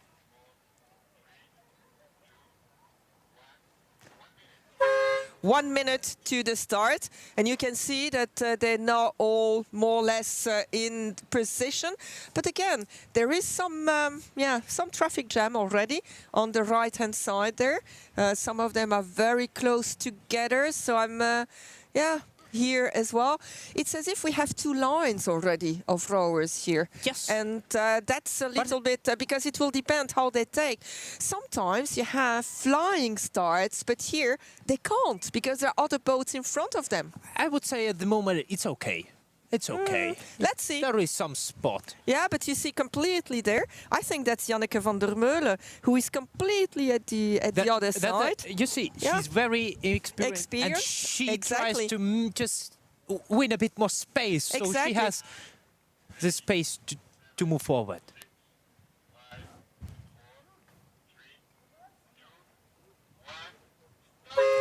And there they go. And we're looking there. It's a good start for everybody. One was really didn't start as soon as the buzzer went, but no problem. And look at Janneke, who took the shortest way as well. Short is 1100 meters to the first buoy, but the Armada is already going towards the buoy. Yeah?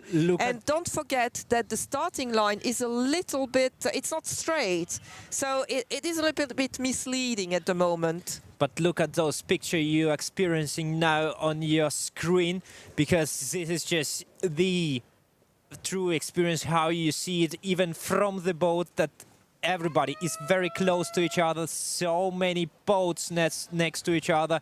You're looking on the right, you're looking on the left. Absolutely fantastic feeling if you're in the boat and also if you're watching those races. And as we see, the field starts to spread a bit out. We have the biggest concentration kind of in the middle, and but the fastest one are kind of staying a bit more outside. And you see, sometimes you have the impression that they take a turn, but it's not because they want a turn. It's because a wave takes them and moves the boat, especially in a solo. This boat is quite movable. There is not that much to keep it in the straight line, and it's not always easy. That means that you have to be very reactive. You have to be relaxed to be able to catch this up. Yes, and that's what we were talking, even like with the flat water rowers. Just the best recommendations for the seawater is just that you don't fight against the wave, that you don't think that, well, if I lost my direction for a moment, for a second, for 1-2 strokes, it absolutely doesn't matter over the whole race. The most important thing is just to stay relaxed, to keep your shoulders loose, just to hang in, and yes, exactly as we see that at the moment on the screen, Magdalena Lobnik mastering those conditions. And she just did it. She lost a little bit her balance, but it doesn't matter. You just continue. You keep concentrating. You know where you're going, but look how beautiful it is. Yes, it looks super relaxed. It's very fast, so, and this is basically the best example how you can master those conditions. And you know, just to mention, even in the flat water experience of Magdalena Lobnik, she was the European champion in Brandenburg, where the waves were just super high for the flat water conditions, and she mastered them pretty well, because the lake where the train in Austria, it's just, you know, it's a lake, and in the lake you have like these waves that are coming from all directions. And Like that's here. yes, and I mean, it sounds funny to make this comparison to the lake, but after all, the feeling, I believe, is pretty similar. And we see there the three boats that are leading at the moment. Janneke van der Meulen at the outside. We have International, Swift International in the middle. And we have Philippi, I always confuse them, Performance here with Magdalena. So the three of them really looking to each other. Don't forget, the first buoy you take at the inside. Yeah, so Yes. they're all in a good position. It is a second one that will be a little bit more complicated, because they will have to go back. So you shouldn't be, even if you take it at the inside, don't go too far, because otherwise the way to the second buoy will be far more than the 760 meters of the straight line. I just want to take this moment, this exactly picture you see at the moment, how beautiful actually the outside, the whole city and the scenery that rowers are actually watching at the moment. I mean, those mountains, it's just unbelievable feeling. I'm not sure they have the time to look at it at the moment. Here we are with Marieke Keizer, who has been also an Olympian and Yes, and, she's yeah, medalist. she's a medalist. Yeah, Marieke was bronze in 2020. And last year she was in the Ever team. This time she is in the other team, and that's also fine, because they try to put people together. Yesterday she was a little bit anxious about the conditions. I'm pretty sure. But now she must enjoy herself. Look at Janneke here. We see her also very relaxed in the way she has very long strokes. She's a tall woman, so it is also, but she's against the wind. So it's a little bit different. I would say she had the levers, she has the power, she has the dedication, tried to catch the other. And as we see that at the moment, like all the athletes already, like the top athletes, they're gathering up in one certain group that tries to bring it to the end, led by Magdalena Lobnik from Austria and from Team Philippi Elite. Yeah, and we saw here just before Maya Cornu d'Anjou, who is with the team Croatia. And she's also a rower who rows in classic rowing. We lost a little bit there, but yeah, it is the first buoy there, so a little bit less than a third of the racing that is done. And I'd like to see who is in front there. It is Philippi Performance who is in front. Philippi Performance, who is, you can guess, Magdalena Lobnik, yes. of course. So she is taking a very good race here. Huh? Yes, very constant performance over the last some months. They were trying out different plyometrics techniques in their club, and trying to make the best preparation like for the next season, for the next beach sprint season. And as I know from her personally, also very excited about like joining exactly this coastal way of living, coastal style, just to travel a bit around, to see the world, to see different seas, and that is actually the most exciting part. And in the second place, we have Elodie Raveras-Caramanzino, so the Olympic rower, who already did some of coastal, but not that much, but she's performing very well here as well. At the World Championships Beach Proof Finals, they met Elodie together with Magdalena, if I'm not mistaken, in the in the quarterfinals, in the top 8. And for me personally, that was one of the most exciting races, to see those two elite women competing against each other. And very satisfying to watch. So now the conditions are completely different sea, completely different distance. So let's see, does Elodie gonna try to make a move and to try to get and to catch Magdalena this time over the course of 4 kilometers. Yeah, but then you have 3 teams really close together. You have Galaxy Croatia and Kangur Italia, who are following on nearly one line. Look at this. One is trying to find another way of going, just taking. We see Maya d'Anjou-Cornu here that saw the other rower from. I can't see the name here, trying to find the boy, because sometimes you see the boy, sometimes you don't, and it's really difficult when you're in front. It's the most difficult place, actually, to be in front, because you have to make it, and sometimes it's so funny. When you watch it, you see everybody moving and then everybody going again, because it just follows.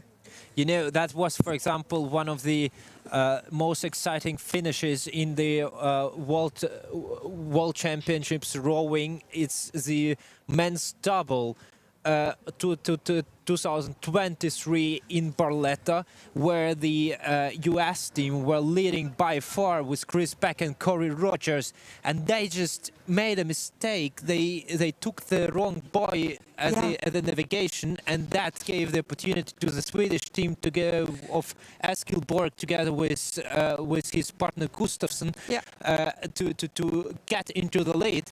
And then this pitch sprint finish where Corey Rogers just made it slightly in front of But Gustafsson. You have to be very strong when you like that. You must be very strong and know, I am right, I will not move. I'll take it this way. I know what I'm doing. But sometimes I have been a cox as well. I've been rowing, but also a cox. And sometimes I took my line and then the stroke told me the other ones are going on the other side. No, I'm right, so I will do it. It's really tough. But we are coming towards the second buoy, the difficult one for Magdalena. It will not be a problem. She looks at it, she just takes her line. Okay, the buoy is there, I can move.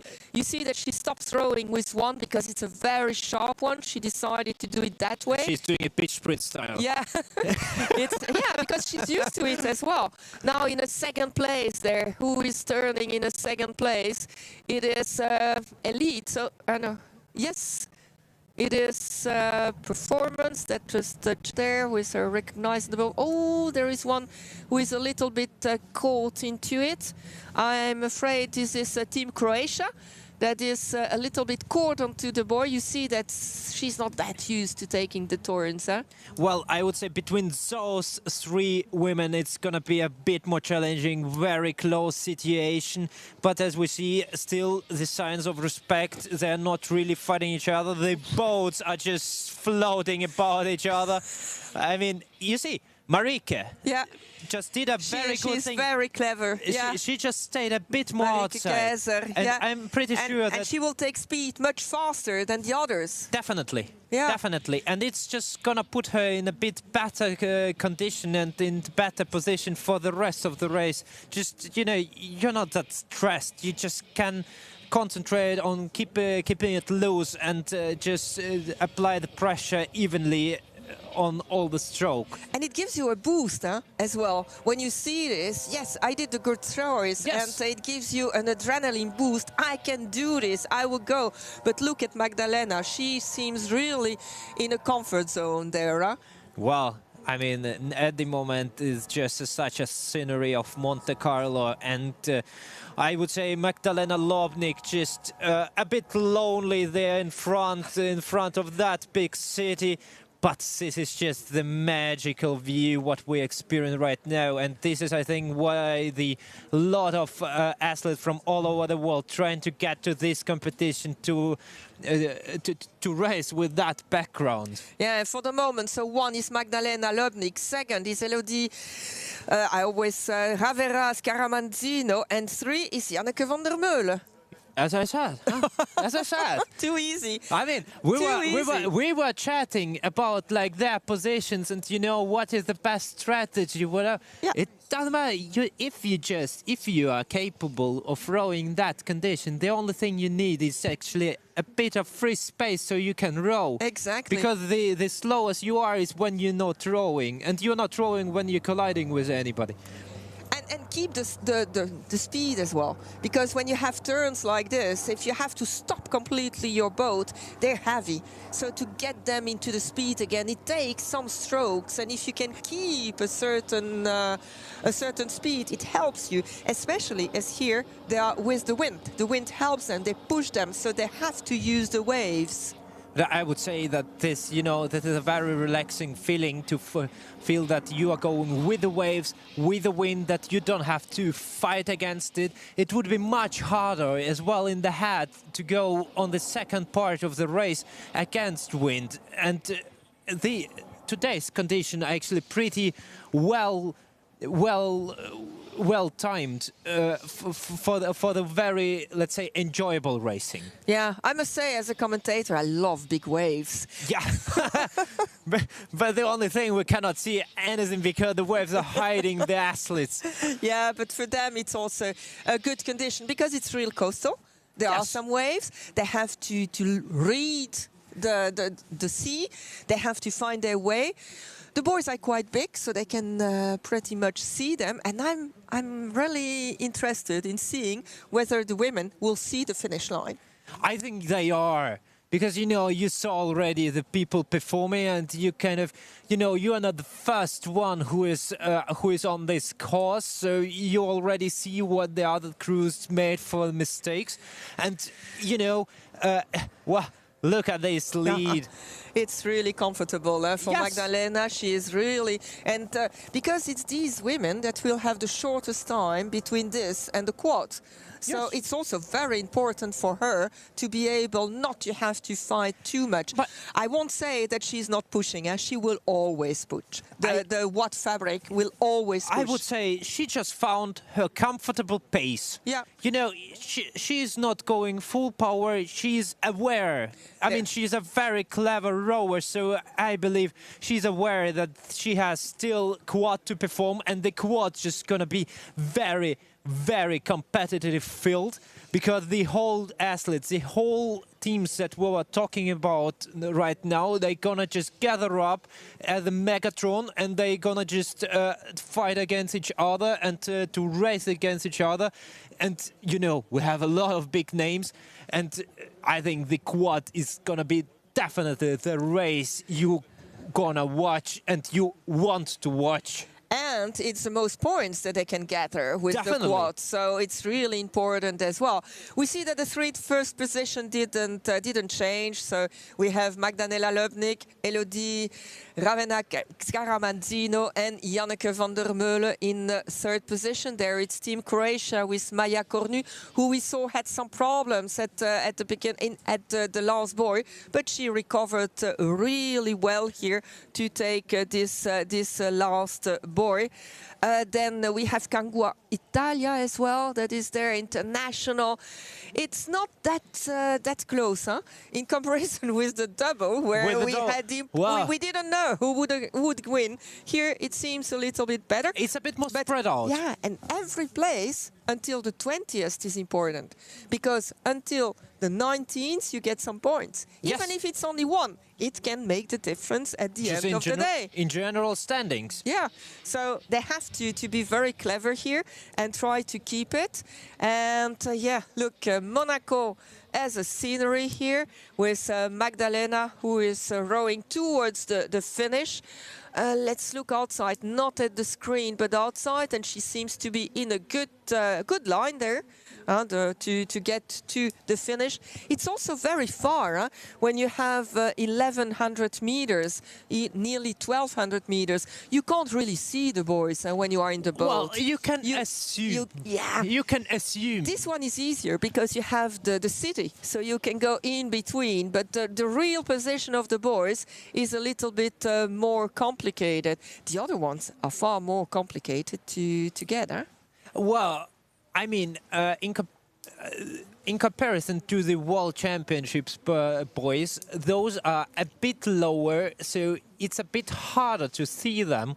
Although they are a bit bigger, so it might also help to recognize them in the, let's say, in the view of sea, and that is why it's just let's say it might be easy as well. And we also, on the tracker that we have, we are fortunate, we see the ideal line. And we see that all the women's solos here are on the ideal... perfect line. You can, they really studied what they have to do to get the best line to get to the finish here. And surely Magdalena here, or Magdi, as they say. So we will say Magdi is really showing us how you have to do it. This is coastal rowing at her best. Look at this, catching pretty fast catch, staying lean in the whole stroke. Just, you know, keep your arms long, just being relaxed and loose in the shoulders. And also in the hands, because otherwise your arms will become very stiff and it's impossible then to row in these conditions. Exactly. Just keep hanging. Yeah. You know, hang loose. Yeah. It's exactly the definition, actually, how to be good in coastal rowing. Just hang loose. Yeah, but you have to be also sure that you can catch them really quickly if you have a wave that touches your oar. So it's in between, and that's all the skills you need to be a good coastal rower. But that's exactly where you have to have relaxed shoulders, just in order to even up those little waves, bigger waves, doesn't really matter which size of the waves, in order just to, you know, to stay in the boat. The longer contact you have of the oars in the water, the more powerful is your stroke and the more speed you can build up. Yeah, exactly. And it's a little bit different from classic rowing. Yes. When you see the style, you won't never see oars that go so high. Or you would have the coach saying, keep close to the water. Yes. Here, you have to go high, because then you minimize the risk of losing your oar on a wave. We just saw that she went a little bit better. She came back, but she's completely in the line. Absolutely No perfect problem. line. All of them. When we see all of them are just in the perfect line. So congratulations already to them. Huh? It's not really that widespread as it was in races before. No, it's really good. And I guess Magdi will be very happy to see the finish here. And she takes a lot of points for her team, like we had also in the men's solo. It was the same team, huh? So really good. No? Second? I can't remember. I'll check. I afraid no. Philippi performance? But that is the moment that Magdalena crosses the finishing line in first, bringing those points for her team in the general summary, and followed up by Elodie Rivera, and Janneke van der Meulen in third position, exactly. So what a race for Magdi. Well done. Well done. It's amazing, the performance she did here again. You see that it was... We'll see in a moment. We'll have some interviews with the winners of the men's single skill just before. And it was Philippi Performance who finished first with Davide Mummolo. Oh, so, hey. So that is already, as always, you are right. Not always, but you know, I just saw him. It lays on my blonde hair, you know. Don't believe me. But you see, now they're getting all through the finish line, and they will close this morning racing, which was really good. Huh? We had brilliant racing. I don't get all the results in here, but we can see now that Croatia is coming, Lithuania, International, Portugal is coming to the line. Then we will have Saturnia, Rubenetti, Elite, Cosmo, Colgan, the Dutch Lions. And then we have a little bit of an open water. and a second group that will finish. It's really funny. They kept in two big groups, actually. Well, but that is, that is the leading group, the first peloton and the second peloton. And we also have Chris back, who is there to come and probably take an interview in a few minutes, because they made such a good finish, huh? Definitely. Just outstanding performance of their team in the double, and that the finish, this finish line of the mixed double was just outstanding. And while the last solo women will cross the line, I guess we will go to some interviews. Tout à fait, alors que les courses de la matinée se terminent juste à l'instant ici en baie de Monaco, eh bien, nous avons avec nous ici sur le plateau sur la digue, eh bien, le gagnant du solo homme de ce matin, Davide Mumolo, donc Filippi Performance Team. How was the race? What did you feel about this race this morning? It was a really tough race. The lineup was spectacular with Olympic champions. It was really exciting to race against them. The race, I just focused on being clean, have a clean line, have a clean ball turn. At the end, it was the right choice, because I was able to come first to the line. I'd like to ask, because you have been, you had Adrian, who was he was about 4 or 5 boats before you, and then at once we saw you coming back. What was that your tactic from the start? Yeah, not from the start, but when I saw them coming out faster than me, but after like 500 meters, I saw that I was coming back. But if I tried to come back too soon on the buoy, we would have crashed. So I just stayed there, waited to turn the second buoy that was the hardest one to turn. So I was able to be cleaner, and after that, focusing on the fact that I saw that I was faster, I overtook them and coming first. How does it feel to know that you are faster than one of the, let's say, most recognizable single scullers, Adrian Miramon Quiroga? How does it feel? Yeah, it felt great. Miramon is an exceptional coastal single sculler. So I was quite surprised to see that I was faster than him. But when I saw that, I had the adrenaline rushing in me, so I can beat him. I felt less the fact that I was so tired, so it was exciting, so excited. And Davide, you didn't row in classic rowing this year, internationally. I did a row. little bit. Yeah, I did row in flat water. I'm in the Italian national team. I rowed in the single scull, the World Cup and the final qualification regatta, and I was as a spare in Paris. You were a spare, but will you come to coastal, or will you continue to do both careers? I think I'll continue both. I like both. I live in Genoa, so near here, so with the sea it's easier to go out in the coastal than in the flat water, but I also like flat water, so I think I will go on with both the career. So congratulations, thank you so much, and we look forward to the 4. Thank you very much. Thank you. Enjoy Thank you, you, good Davide. job. Grazie. On va passer peut-être à une autre interview d'ici quelques instants. Yeah, because we see Chris back there lining up for the interview. Chris, who came all from the United States to come and race here. We had the pleasure to see you last year already, but this year, explain us what happened in the last 200 meters of this double mixed. Honestly, I don't know what happened.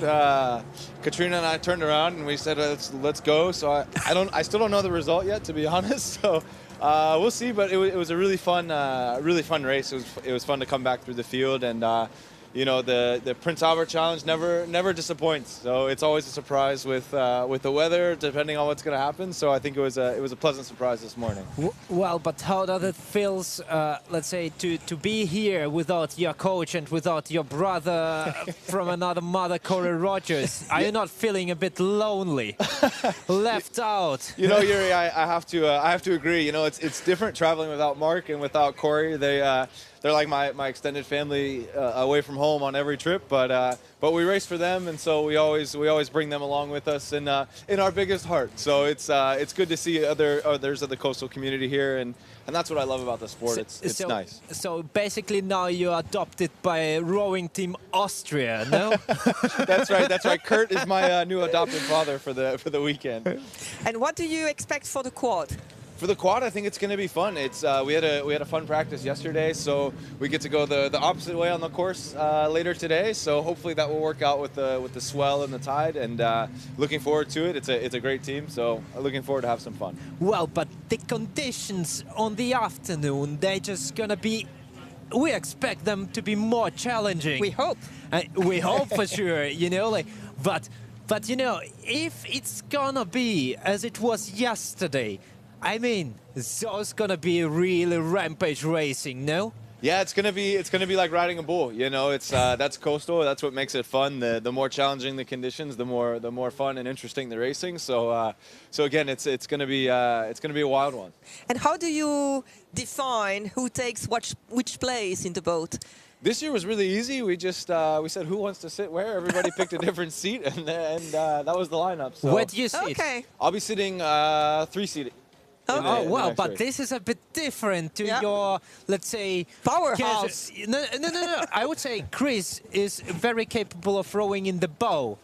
Yeah. They're always like in a lot of combinations that I saw them racing. Either Corey or Chris were on the bow. Yeah, I would say for the most part, I'm usually the bow man, especially in sprints with the running aspect. But it's nice to change it up every once in a while and just sit in the middle and follow and not have to think so much other than just pull. So now you're just watching in front and not looking back, never look back, no regrets done, and just doing the biggest what you can ever perform. That's right. Following my teammates ahead of me, Magdalena and Davide, and listening to Katrina and bow. If I hear a little scream, I know it's a big wave. That's a good one. So we wish you all the best for this afternoon, and thank you again for being here, Chris. Thank you. Thank you. Chris. Thank you. On va peut-être avoir maintenant un petit mot avec Mathias Raymond.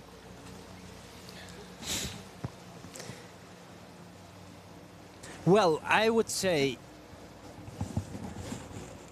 we'll have an interview of the president of yes. La Société Nautique de Monaco.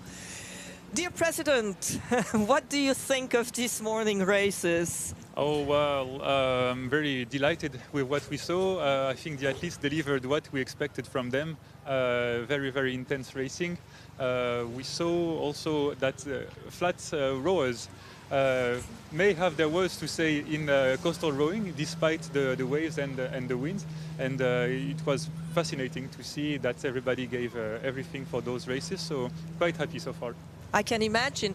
How do you manage to always have the best conditions for coastal rowing? Is it San Devot? Yeah, definitely. We know San Devot, our patron of the Principality, is definitely looking at us, you know, with in a very good way, and we are thankful for that. And we are indeed lucky because those past weeks have been quite terrible here. Rain, winds. Well, I mean, you saw all the storms going through Europe, so Monaco was indeed under the rain. And here today we have enough waves to offer challenging conditions for the rowers, but not too much not to scare them, let's say.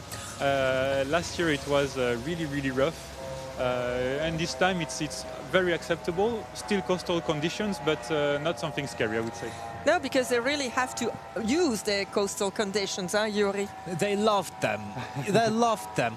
I would really like to ask you about how actually does it feels to see the progression of the Prince Albert Challenge over the past years? Because, you know, like the amount of crews and also the level of contenders that are coming here is really rising.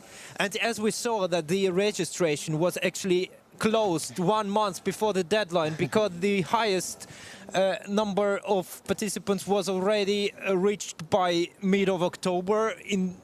How does it feel actually to organize all those events? And yeah, but it's thank you for noticing, because this is the result of a lot of work, as you can guess, because nothing happens by magic.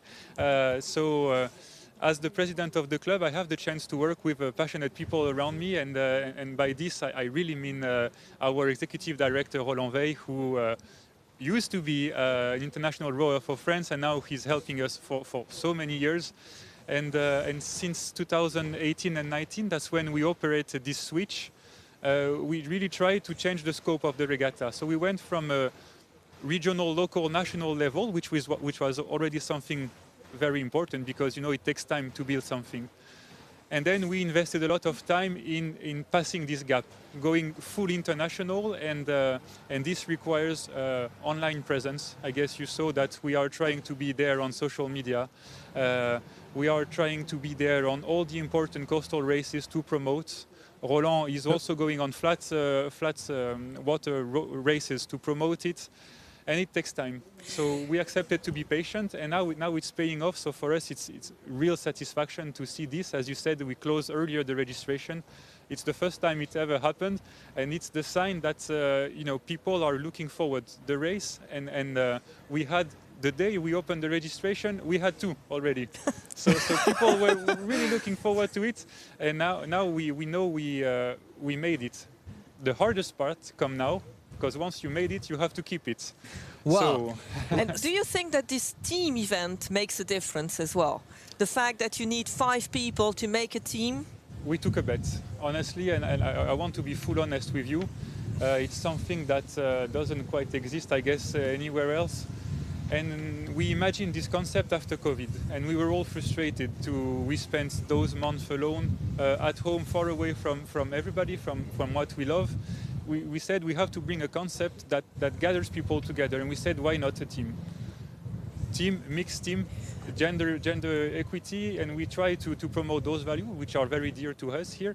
And then we hoped that the rowers will embrace them.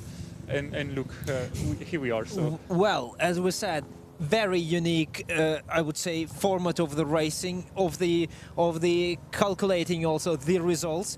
And how do you think? What's gonna be the next step, like for the next year? What is the perspective? Again, I will try to be honest with you. We will try to stay consistent now for a few years, because, as you noticed, for the last 5 years, every time we made some changes. We bring this team concept, then with the points for the challenges. Then we created the speed tournament with the sprint races. Now I think we raised this level. I would be happy to keep this quiet for a bit, for us to stabilize those foundations, so we can build something later on. Where we are investing now is the broadcasting. You are here today. We have this how can I say, plateau télé? I don't know how to say, but plateau télé. Plateau télé is perfect in English. Sorry for my English, but so this is where we are investing now, because we have to promote this, and we want to raise the level of coastal rowing, because we are passionate about it from the beginning.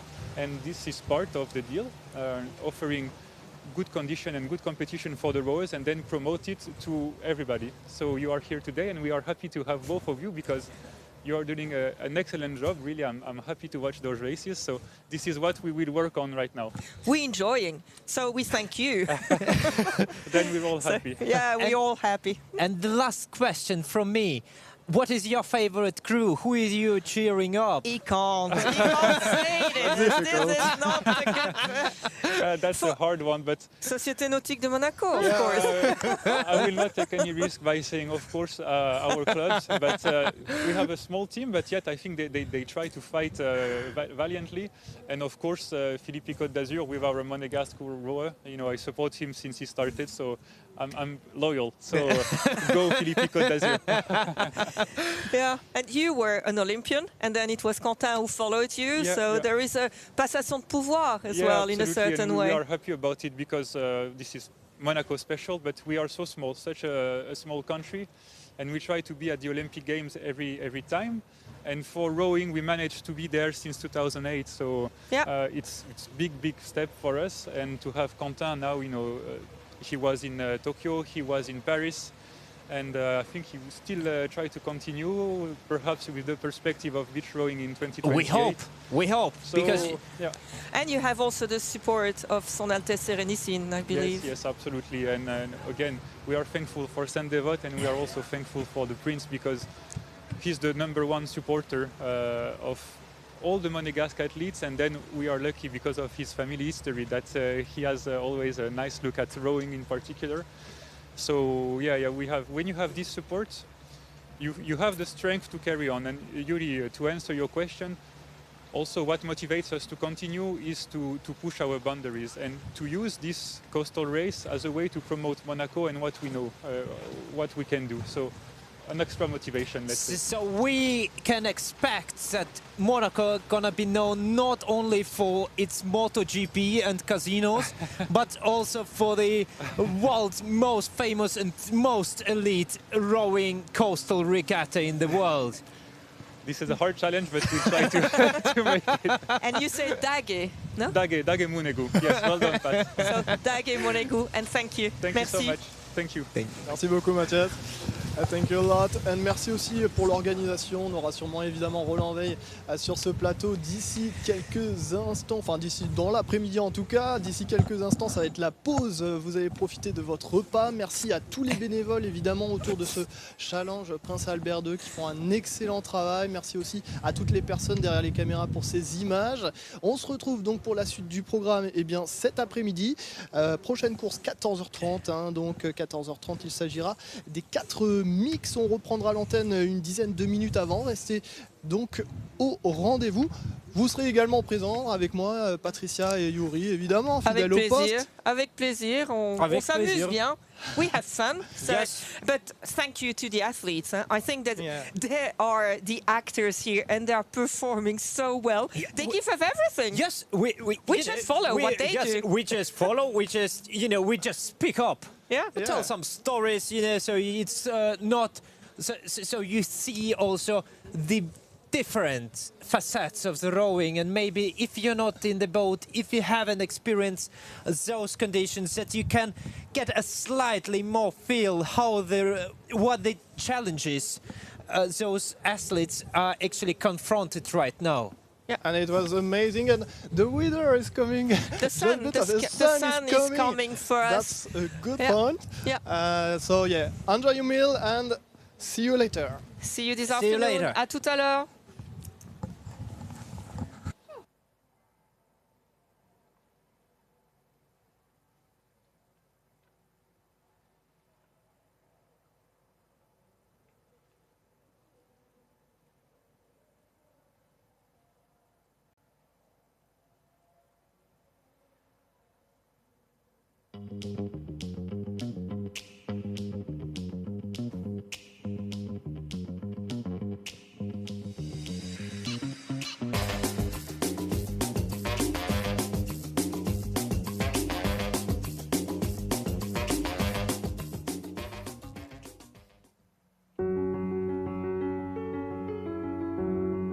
Prince Albert Ier de Monaco s'est dévoué corps et âme au développement des sciences de la mer.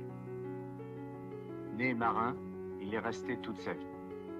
C'est en 1906 que le prince Albert Ier, l'un des plus ardents promoteurs de l'océanographie moderne, crée l'Institut océanographique, fondation reconnue d'utilité publique. Navigateur passionné et défenseur visionnaire des sciences au service de la paix et du progrès, il souhaite concevoir un outil au service de la connaissance de l'océan. Le musée océanographique de Monaco voit le jour en 1910. Et un an plus tard, la Maison de l'Océan ouvre ses portes au cœur du quartier latin, à 2 pas de la Sorbonne et du Panthéon. Ces 2 établissements emblématiques permettent aujourd'hui encore à l'Institut océanographique de mener sa mission de connexion entre l'homme et l'océan, en rassemblant la communauté scientifique, les décideurs et le grand public. La Maison de l'Océan est aussi un hub dédié à l'océan et à l'environnement, rassemblant décideurs politiques et économiques et acteurs de la société civile. Le musée océanographique est un lieu de culture et d'échange avec le grand public où convergent les expériences autour de la protection de l'océan à travers ses collections, ses expositions et son aquarium. Dans la droite ligne de l'engagement du prince Albert II pour la protection de l'océan et de la nature, des événements fédérateurs sont organisés avec nos partenaires, le gouvernement princier, la Fondation Prince Albert II ou le Centre scientifique de Monaco. Par exemple, la présentation du rapport spécial du GIEC sur l'océan et la cryosphère face au changement climatique au musée océanographique. La Monaco Blue Initiative est une plateforme de prospective et d'initiative et offre un cadre unique d'échange. Entrepreneurs, scientifiques, politiques et acteurs du secteur privé préparent ensemble la gestion durable et la conservation de l'océan. Les grandes médailles Albert Ier récompensent chaque année de grandes personnalités qui, par leur engagement et leurs travaux, contribuent à faire connaître, aimer et protéger l'océan. Pour émerveiller et mobiliser ses 650 000 visiteurs annuels, le musée océanographique de Monaco propose une expérience unique, combinant le vivant, l'art et la science, aujourd'hui complétés par les dernières technologies numériques. À l'instar de Monaco et l'océan, un espace digital dédié à l'engagement des princes de Monaco en faveur de la protection du monde marin, et d'immersion, un dispositif interactif, point d'orgue de l'exposition Mission polaire permettant aux visiteurs de plonger à la rencontre des espèces emblématiques des pôles. En dévoilant la beauté et la richesse du monde marin, l'Institut océanographique fait naître l'intérêt et l'engagement en faveur de l'océan. Près d'1,5 million de personnes pourraient ainsi être sensibilisées aux enjeux des régions polaires, soit près d'un demi-million de jeunes. Ce concours, destiné aux collégiens issus de milieux défavorisés et réseaux d'éducation prioritaire, accompagne les classes et leurs professeurs dans la découverte du monde marin, afin de leur permettre de concrétiser un projet collectif, créatif et engagé en faveur de l'océan. Le Club Océano propose aux plus jeunes une semaine de jeux et d'activités centrées sur l'océan et les animaux qui les peuplent, afin de les sensibiliser à sa protection. Aussi, investi depuis de nombreuses années dans des actions de conservation et de reproduction à travers son centre monégasque de soins des espèces marines, l'Institut océanographique a mené une étude inédite sur les hippocampes mouchetés dans les eaux monégasques. Et protéger les espèces animales de terre comme de mer est un enjeu majeur pour l'Institut océanographique. L'accueil de tortues sillonnées, espèces aujourd'hui menacées, au sein du musée océanographique, a permis un grand nombre de reproductions tout en sensibilisant les visiteurs à l'importance de leur préservation. 46 tortues juvéniles ont ensuite été transférées au Sénégal afin de renforcer les populations sauvages de cette espèce. Connaître, aimer, protéger, l'Institut océanographique permet à chacun de vivre l'océan.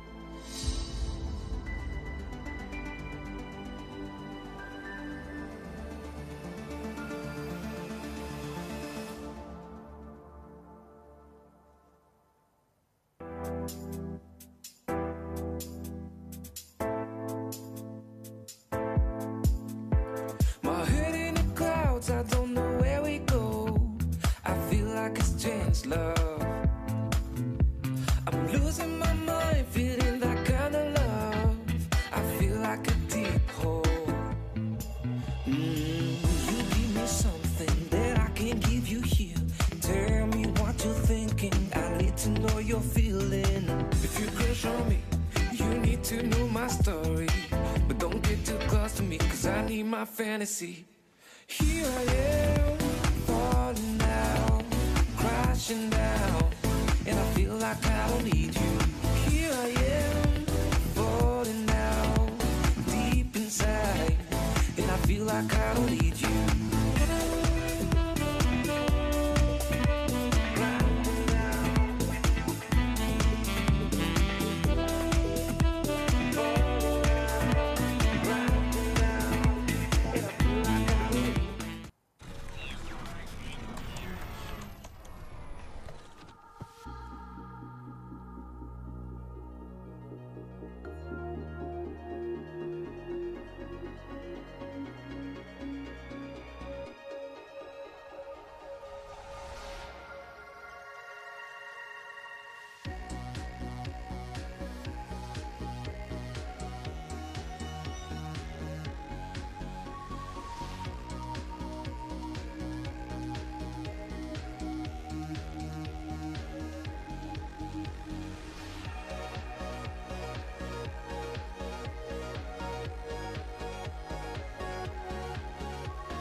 prince Albert Ier de Monaco s'est dévoué corps et âme au développement des sciences de la mer.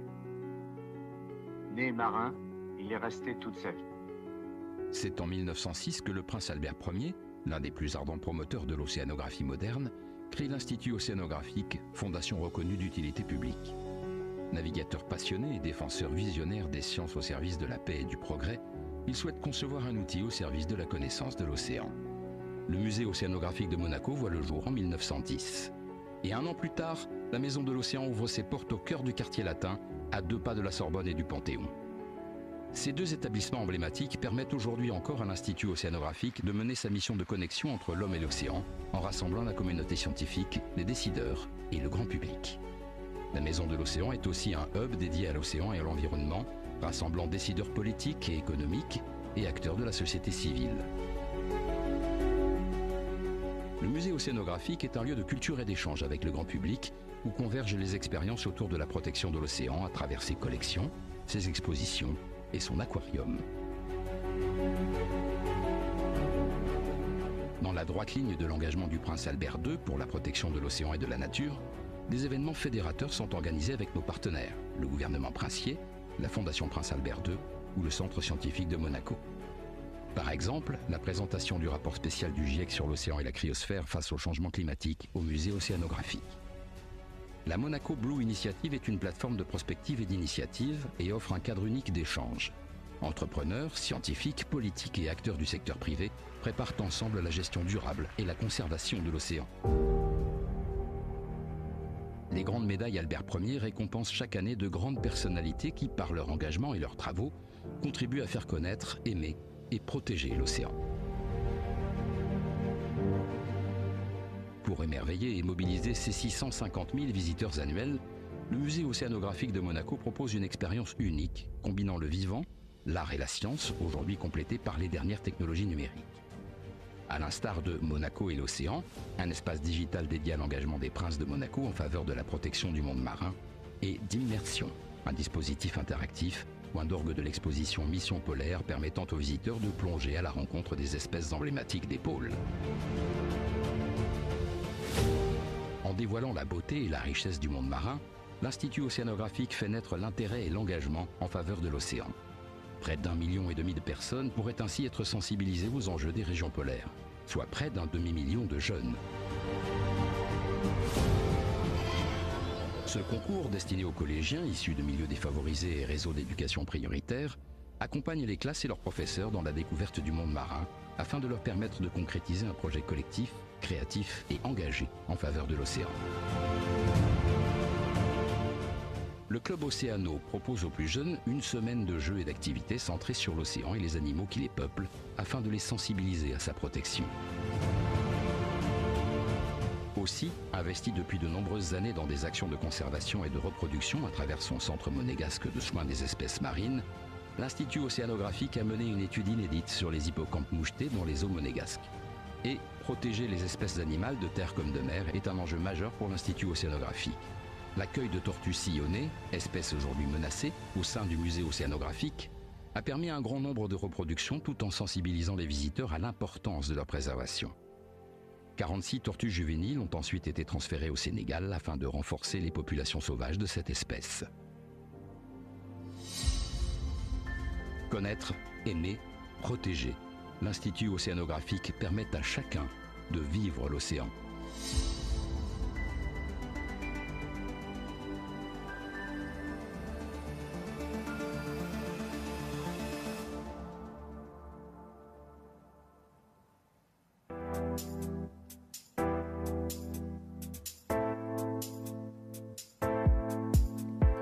My head in the clouds, I don't know where we go.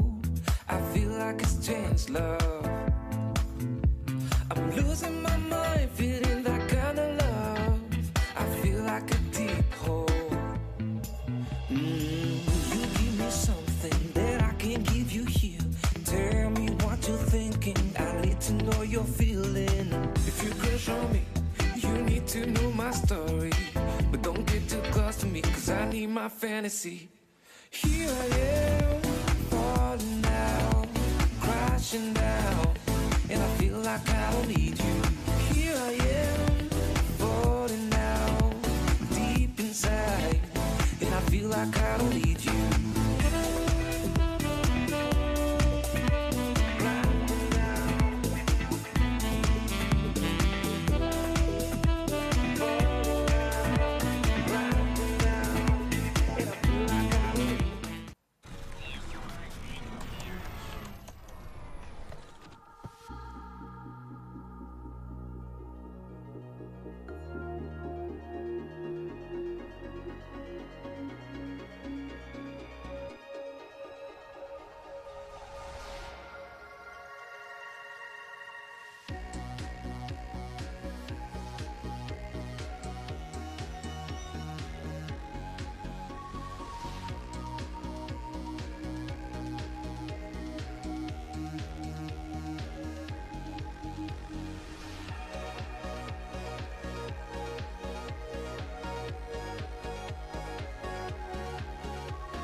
prince Albert Ier de Monaco s'est dévoué corps et âme au développement des sciences de la mer.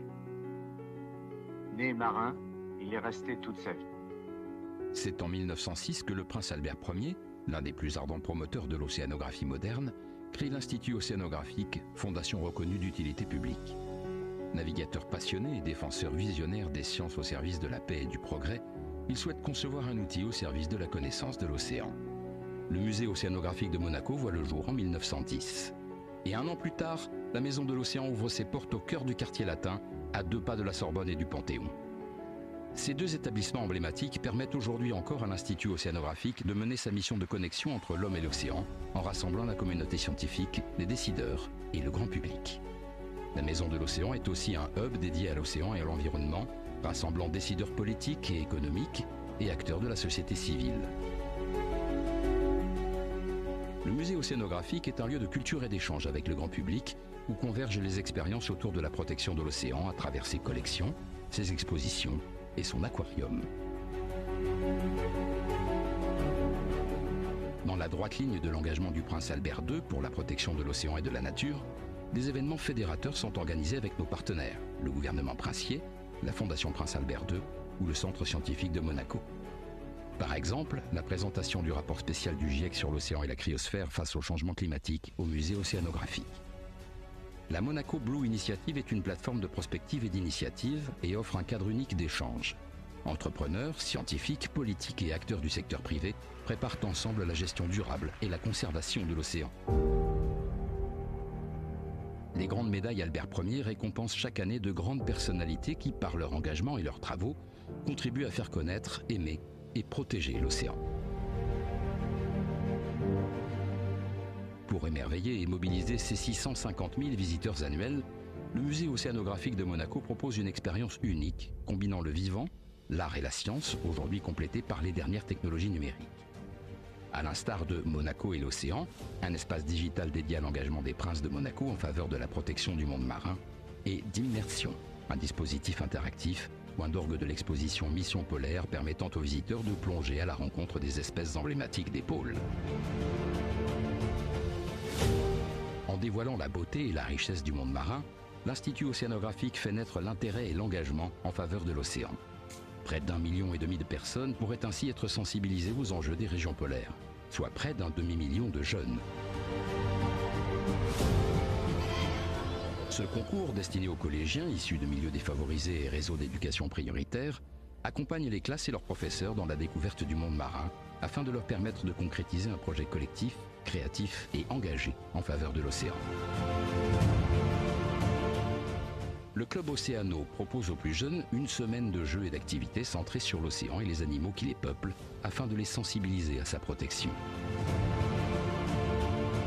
Aussi, investi depuis de nombreuses années dans des actions de conservation et de reproduction à travers son centre monégasque de soins des espèces marines, l'Institut océanographique a mené une étude inédite sur les hippocampes mouchetés dans les eaux monégasques. Et protéger les espèces animales de terre comme de mer est un enjeu majeur pour l'Institut océanographique. L'accueil de tortues sillonnées, espèces aujourd'hui menacées, au sein du musée océanographique, a permis un grand nombre de reproductions tout en sensibilisant les visiteurs à l'importance de leur préservation. 46 tortues juvéniles ont ensuite été transférées au Sénégal afin de renforcer les populations sauvages de cette espèce. Connaître, aimer, protéger, l'Institut océanographique permet à chacun de vivre l'océan.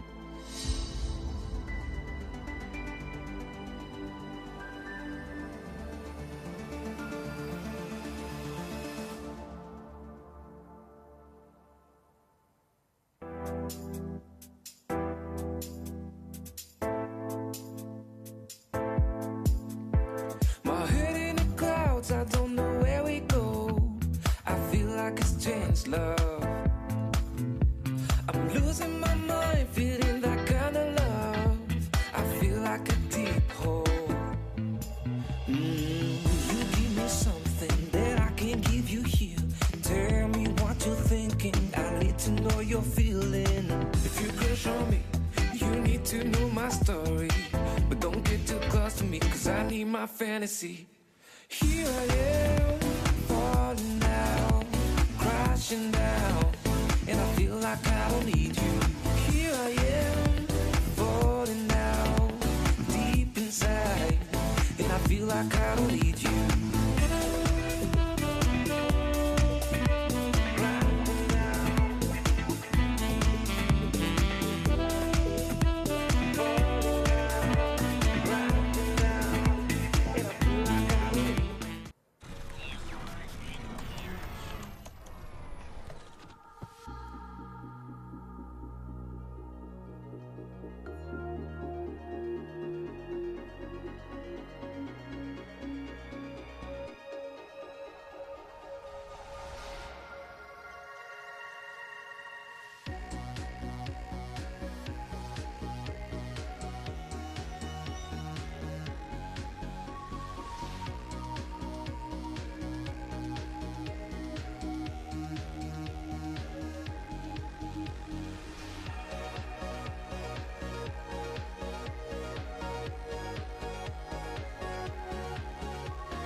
prince Albert Ier de Monaco s'est dévoué corps et âme au développement des sciences de la mer. Né marin, il est resté toute sa vie. C'est en 1906 que le prince Albert Ier, l'un des plus ardents promoteurs de l'océanographie moderne, crée l'Institut océanographique, fondation reconnue d'utilité publique. Navigateur passionné et défenseur visionnaire des sciences au service de la paix et du progrès, il souhaite concevoir un outil au service de la connaissance de l'océan. Le musée océanographique de Monaco voit le jour en 1910. Et un an plus tard, la Maison de l'Océan ouvre ses portes au cœur du quartier latin, à 2 pas de la Sorbonne et du Panthéon.